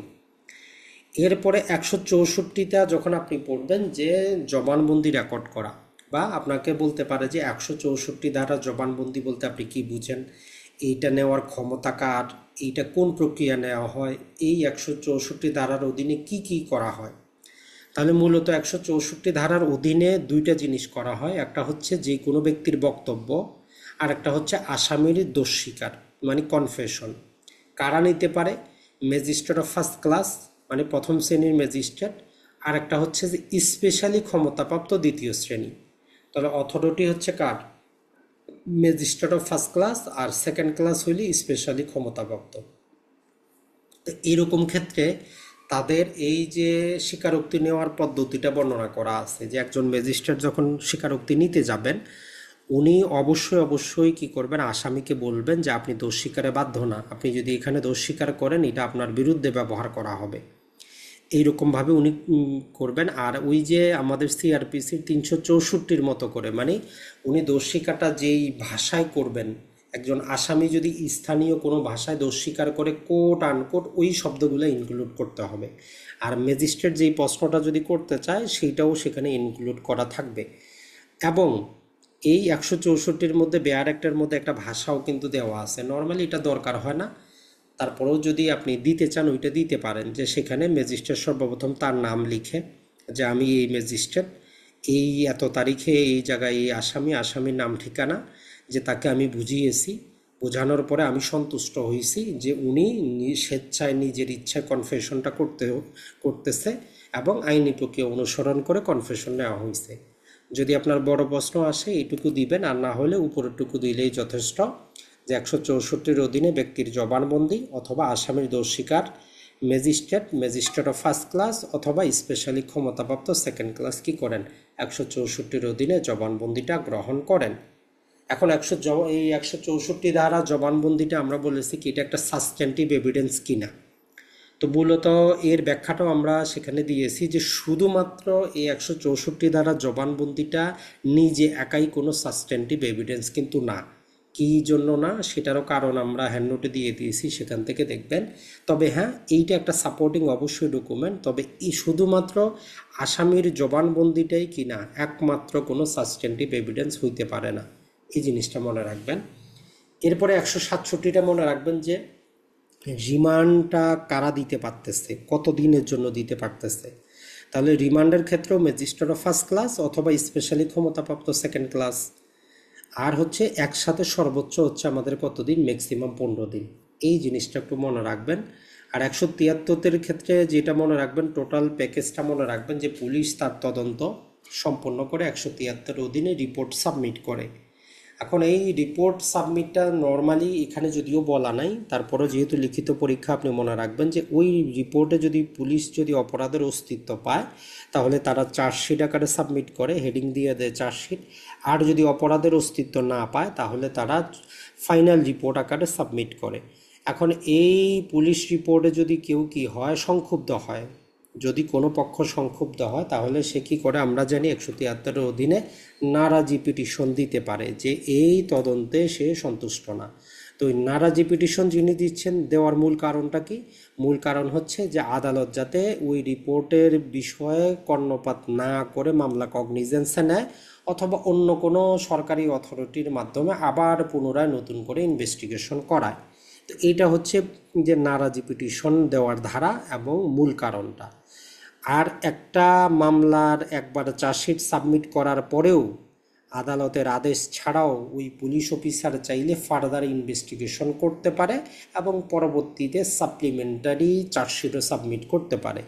এটাই জন্যই জেনে রাখবেন, প্রবলেমেটিক প্রশ্ন দিতে পারে যে একটা পুলিশ রিপোর্ট, পুলিশ তার মামলা চার্জশিট সাবমিট করে দিছে, পরবর্তীতে আরও এভিডেন্স পাইছে, এখন সে এটা সাবমিট করতে পারবে কিনা, যদি পারে আইনগত তার ভিত্তিটা আপনি উল্লেখ করেন। তাহলে 173-এর অধীনেই বলা আছে যে পুলিশ ফার্দার ইনভেস্টিগেশন কন্টিনিউ করতে পারবে এবং তার তদন্ত রিপোর্টটা সাবমিট করতে পারবে। তো এটাই হচ্ছে আমাদের 173-এর মূল জিনিস। এরপরে 200 ধারা থেকে 205 পর্যন্ত অবশ্যই আপনি দেখবেন প্রতিটা আমরা পড়িয়েছি যে কগনিজেন্সে নেওয়ার ক্ষেত্রে যখন নালিশ দায়ের করতে যাই তখন কিভাবে আদালত সকলকে কি করবে, সাক্ষী যারা আছে শপথ বাক্য পাঠ করিয়ে সেটা শুনবে, তার যদি বিশ্বাস হয় সে কগনিজেন্সে নিবে, অথবা সে চাইলে তদন্ত করাইতে পারে, ইনকোয়ারি করাইতে পারে, নিজে করতে পারে, তার সাবঅর্ডিনেট ম্যাজিস্ট্রেটের মাধ্যমে করাইতে পারে, যদি ভুল আদালত হয় তাহলে অন্য আদালতে পাঠিয়ে দিতে পারে, যদি কোনো অস্তিত্ব না থাকে সে খারিজ করে দিতে পারে। আর এই খারিজ হইলে আমরা কি করব, রিভিশন দায়ের করব। এরপরে ইস্যু অফ প্রসেস বলা আছে 204-এ, সেটা একটু দেখবেন যে সমন মামলা হইলে সমন পাঠাবে, ওয়ারেন্ট মামলা হইলে ওয়ারেন্ট পাঠাবে, এবং কাউকে ব্যক্তিগতভাবে 205-এ বলা আছে যে হাজির হওয়ার দরকার নাই, এইরকম অব্যাহতিটাও সে দিতে পারে। তাহলে 200 থেকে 205 এই 5টা সেকশন অবশ্যই একটু দেখার চেষ্টা করবেন। এরপরে আপনারা যে জিনিসটা একটু চেষ্টা করবেন যে জয়েন্ডার অফ চার্জ আছে, চার্জের ক্ষেত্রে 221 থেকে যদিও তৈরি হয়েছে, তো আমরা মূলত যে জিনিসটা একটু দেখবেন, আমরা পড়িয়েছি আপনাদেরকে 234 থেকে নিয়ে 40 পর্যন্ত, ওই সেকশনগুলো একটু দেখার চেষ্টা করবেন। জয়েন্ডার অফ চার্জ যদি সময় থাকে যে আমরা কাদেরকে একসাথে চার্জে নিয়ে নিতে পারি।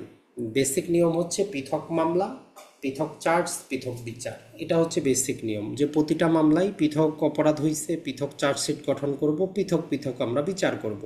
কিন্তু এর ধারা 4টা ব্যতিক্রম দেওয়া আছে যে যদি একই বছরের মধ্যে কি হয়, একই বছরের মধ্যে একই রকমের অপরাধ যদি হয়, কি যদি 3টা পর্যন্ত আমরা একই মামলা নিয়ে আসতে পারবো, তাহলে 1 বছরের মধ্যে একই প্রকারের সর্বোচ্চ 3টা মামলাকে আমরা একই চার্জশিটে নিয়ে আসে একই সাথে বিচার করতে পারবো, এরকম অপশন দেওয়া আছে আমাদের। এর পরবর্তীতে আরও জিনিস যেটা দেওয়া আছে যে সেটা হচ্ছে যে আমরা এর মূলত আমরা যদি এখানে দেখি যে 200 আমাদের 34, 235, 36, 37, 38, 39 এবং 40 অনেকগুলো সেকশনের মধ্যে 4টা, আর এই 4টার এক্সটেনশন হচ্ছে 2টা। টোটাল আমাদের এই সেকশনগুলোতে চার্জ আলোচনা করে। তো এর সংক্ষিপ্ত আমরা কিন্তু একটা হ্যান্ড নোট দিয়েছিলাম, ওইটা একটু মনে রাখার চেষ্টা করবেন, তাইলে আপনার জন্য ইজি হবে যে কোন কোন ব্যতিক্রমের ক্ষেত্রে বা কোন কোন ব্যক্তিগুলোকে আমরা একসাথে নিয়ে আসতে চাচ্ছি। যেহেতু আজকের ক্লাসটা অলরেডি অনেক লম্বা হয়ে গেছে, আসলে কতক্ষণ আর ক্লাস নেওয়া যায়। যাই হোক, আমরা ওইটা একটু দেখার চেষ্টা করব, জয়েন্ডার অফ চার্জ মানে কাদেরকে একসাথে নিয়ে নেওয়া যাবে। এরপরে আপনি যে জিনিসটা দেওয়ার চেষ্টা করবেন যে ম্যাজিস্ট্রেট আদালতে বিচারের ক্ষেত্রে নর্মালি বিচারিক প্রক্রিয়া আপনার কাছে জানতে চাবে না, যে ম্যাজিস্ট্রেট কিভাবে বিচার করে এইটা জানতে চাবে না। তো এইখানে আপনার প্রশ্ন আসবে প্রবলেমেটিক। তো প্রবলেমেটিক প্রশ্নের ক্ষেত্রে আপনি যে অ্যান্সারটা হচ্ছে, আমাদের ম্যাজিস্ট্রেট আদালতের মামলাটা কখন স্টপ হচ্ছে, মামলাটা তুলে নিলে কি হচ্ছে, আর এই যদি কেউ ভুয়া মামলা করে কি হচ্ছে, তাহলে ওই 241 থেকে 250 পর্যন্ত আপনি তারপরও ক্রোনোলজি আকারে পড়বেন। অলরেডি আমাদের হ্যান্ড নোটে কিন্তু প্রতিটা ক্রোনোলজি দেওয়া আছে, যে যদি নালিশি মামলা হয়, যদি নালিশকারী উপস্থিত না থাকে তাহলে আদালত অ্যাকুইটাল করে দিবে। যদি সেটা নালিশি মামলা না হয়, জিআর মামলা হয়, বিচারক চাইলে আসামিকে কি করতে পারে, কোনো প্রকার জাজমেন্ট প্রনাউন্স করা ছাড়াই আসামিকে রিলিজ করতে পারে। এটা ছাড়া যদি উভয় পক্ষ কী করতে চায়, এক পক্ষ মামলাটা তুলে নিতে চায়, আদালত অনুমতি দিতে পারে, যদি সন্তুষ্ট হয় তুলে নিলে মামলার ফলাফল একুইটাল হবে। তো এই যে ব্যতিক্রমী জিনিসগুলো দেওয়া আসলে এইগুলো একটু পড়ার চেষ্টা করবেন।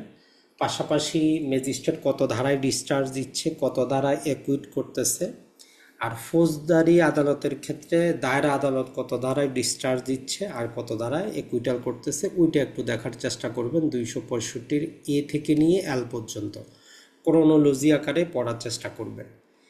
আর ট্রায়াল ইন অ্যাবস্টেন্সিয়া, আসামির অনুপস্থিতিতে বিচার বলতে আপনি কি বুঝেন, এর প্রক্রিয়াটা কি যদি বর্ণনা করতে আপনাকে বলে, এক্ষেত্রে 339 বি এর মধ্যে মূল উপাদানটা হচ্ছে যে যদি আসামি একবারও গ্রেফতার না হয় এবং আদালত যদি সন্তুষ্ট হয়, আদালত যদি কি ওই যে সিআরবিসির 88 এবং 89, মানে তার জন্য হুলিয়া প্রকাশ করা হয়েছে, তার সম্পত্তি অ্যাটাচ করা হয়েছে, ওই দুইটা কন্ডিশন ফুলফিল করে, তাহলে সরাসরি ট্রায়াল ইন অ্যাবসেন্সিয়া করা যাবে না।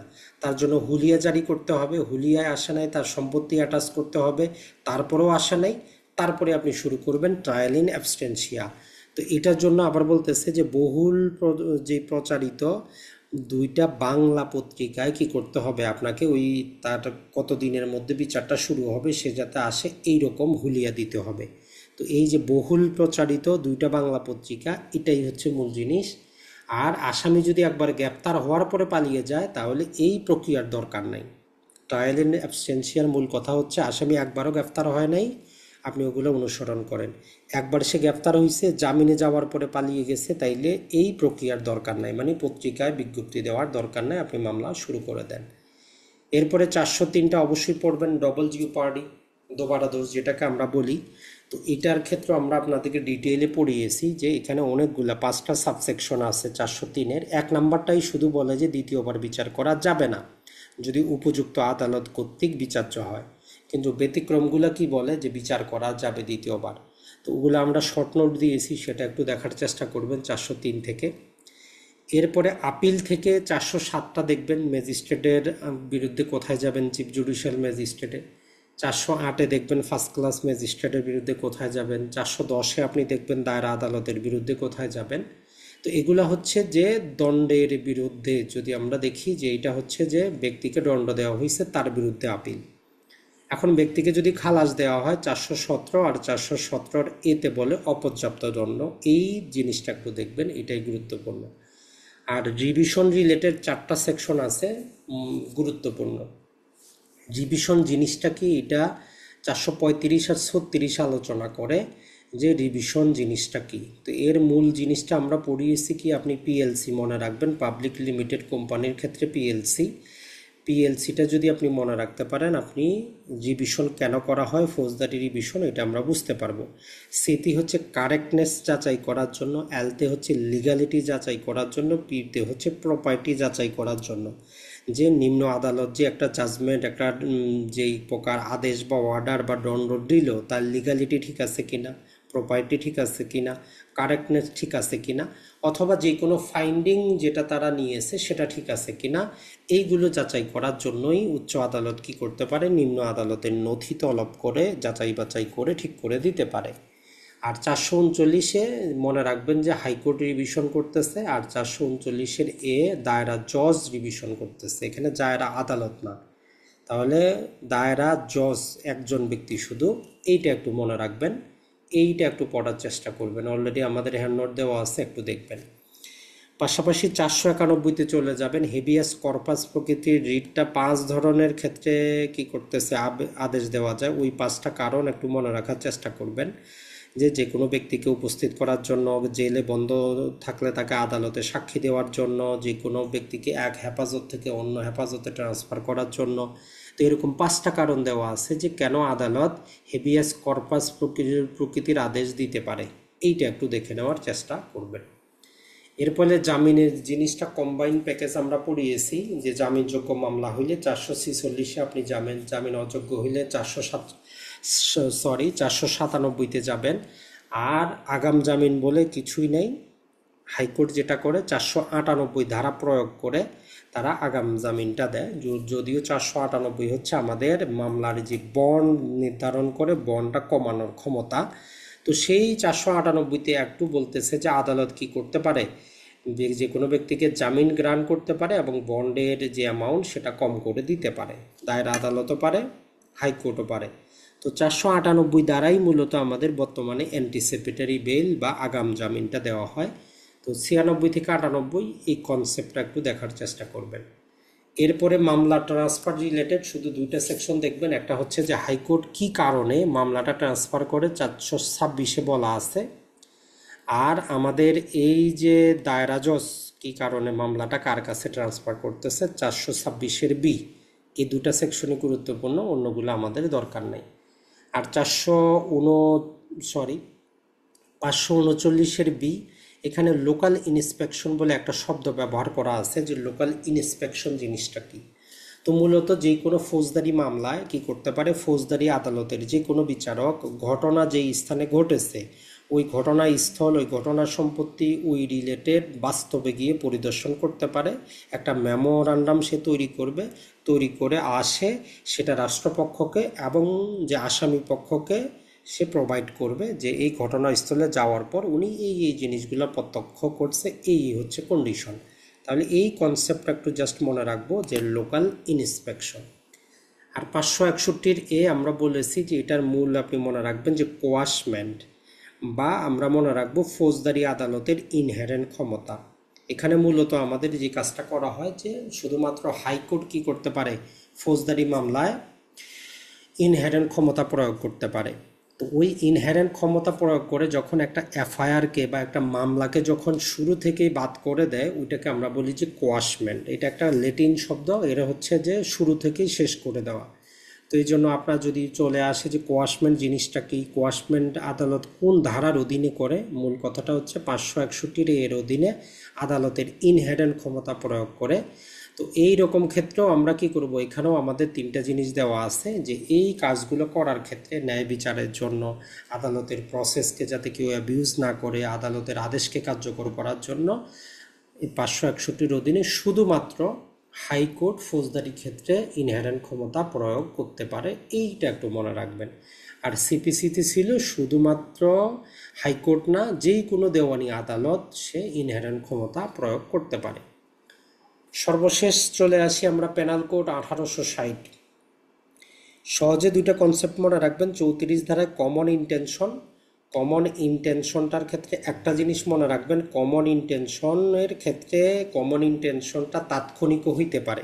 একটা ঘটনা ঘটার সময় 5 জন মিলে কোথাও গল্প করতেছে, হঠাৎ করে একজনে দেখা হইলো, এই 5 জনের মনে হইলো ওই ব্যক্তিকে হত্যা করার, উপস্থিত তাদের ইন্টেনশন হইতে পারে। তো গুরুত্বপূর্ণ এইটাই প্রবলেমেটিক প্রশ্ন আপনার কাছে আসতে পারে, যে কমন ইন্টেনশনটা কি তাৎক্ষণিক হইতে পারে কিনা, না পূর্ব পরিকল্পনার দরকার নাই। 34 ধারা যে কমন ইন্টেনশন, এটা তাৎক্ষণিকও হইতে পারে। কমন ইন্টেনশনের মানেটা হচ্ছে আপনার নিজ হাতে কাজ করার দরকার নাই, আরেকজনের কাজের জন্য আপনার ইন্টেনশনটা একই ছিল, আপনার সাথে শেয়ার হয়েছে, আপনি এগ্রি করছেন, তাতেই যথেষ্ট।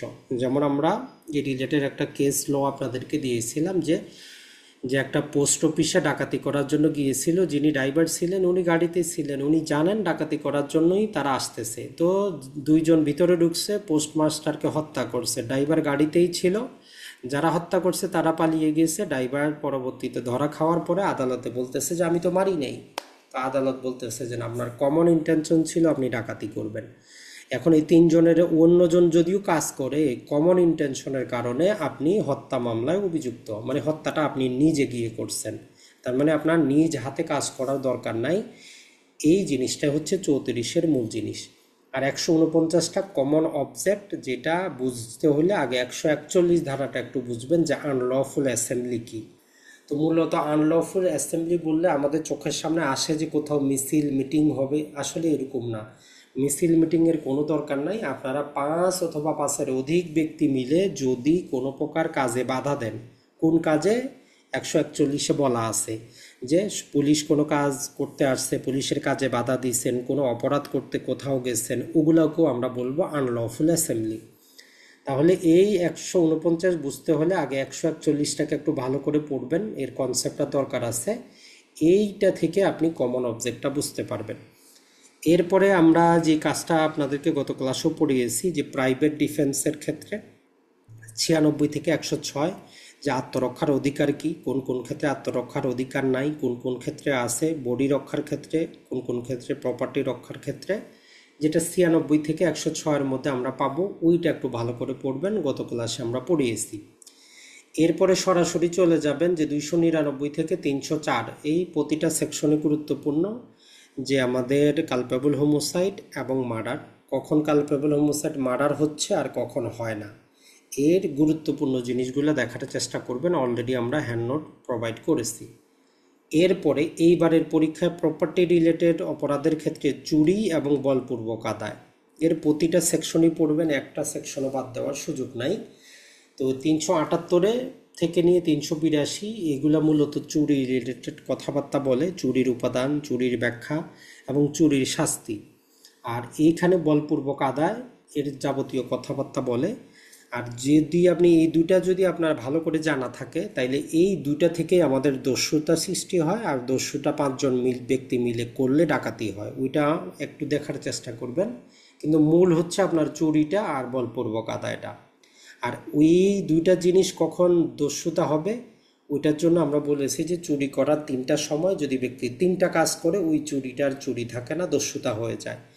আর এই যে বলপূর্বক আদায়ের সময় যদি কি থাকে, তাৎক্ষণিক যদি ভয়টা হয় যে এখনই দিয়ে দেন নাইলে মেরে ফেলবো, তখন ওই বলপূর্বক আদায় আর বলপূর্বক আদায় থাকে না, তখন সেটা দস্যুতা হয়ে যায়। অলরেডি হ্যান্ড নোট দেওয়া আছে, একটু সেখান থেকে দেখে নেওয়ার চেষ্টা করবেন। এরপরে গত ক্লাসে আমরা পড়িয়েছি যে জালিয়াতি জিনিসটা কি, এইটা জাস্ট একটু ডেফিনেশন আকারে টিকার মতো করে পড়বেন যে জালিয়াতি জিনিসটা কি। আর মানহানি জিনিসটাও টিকার মতো করে পড়বেন, জাস্ট 499 ধারাটা। 503 ক্রিমিনাল ইন্টিমিডেশনটা জাস্ট ডেফিনেশনটা পড়বেন।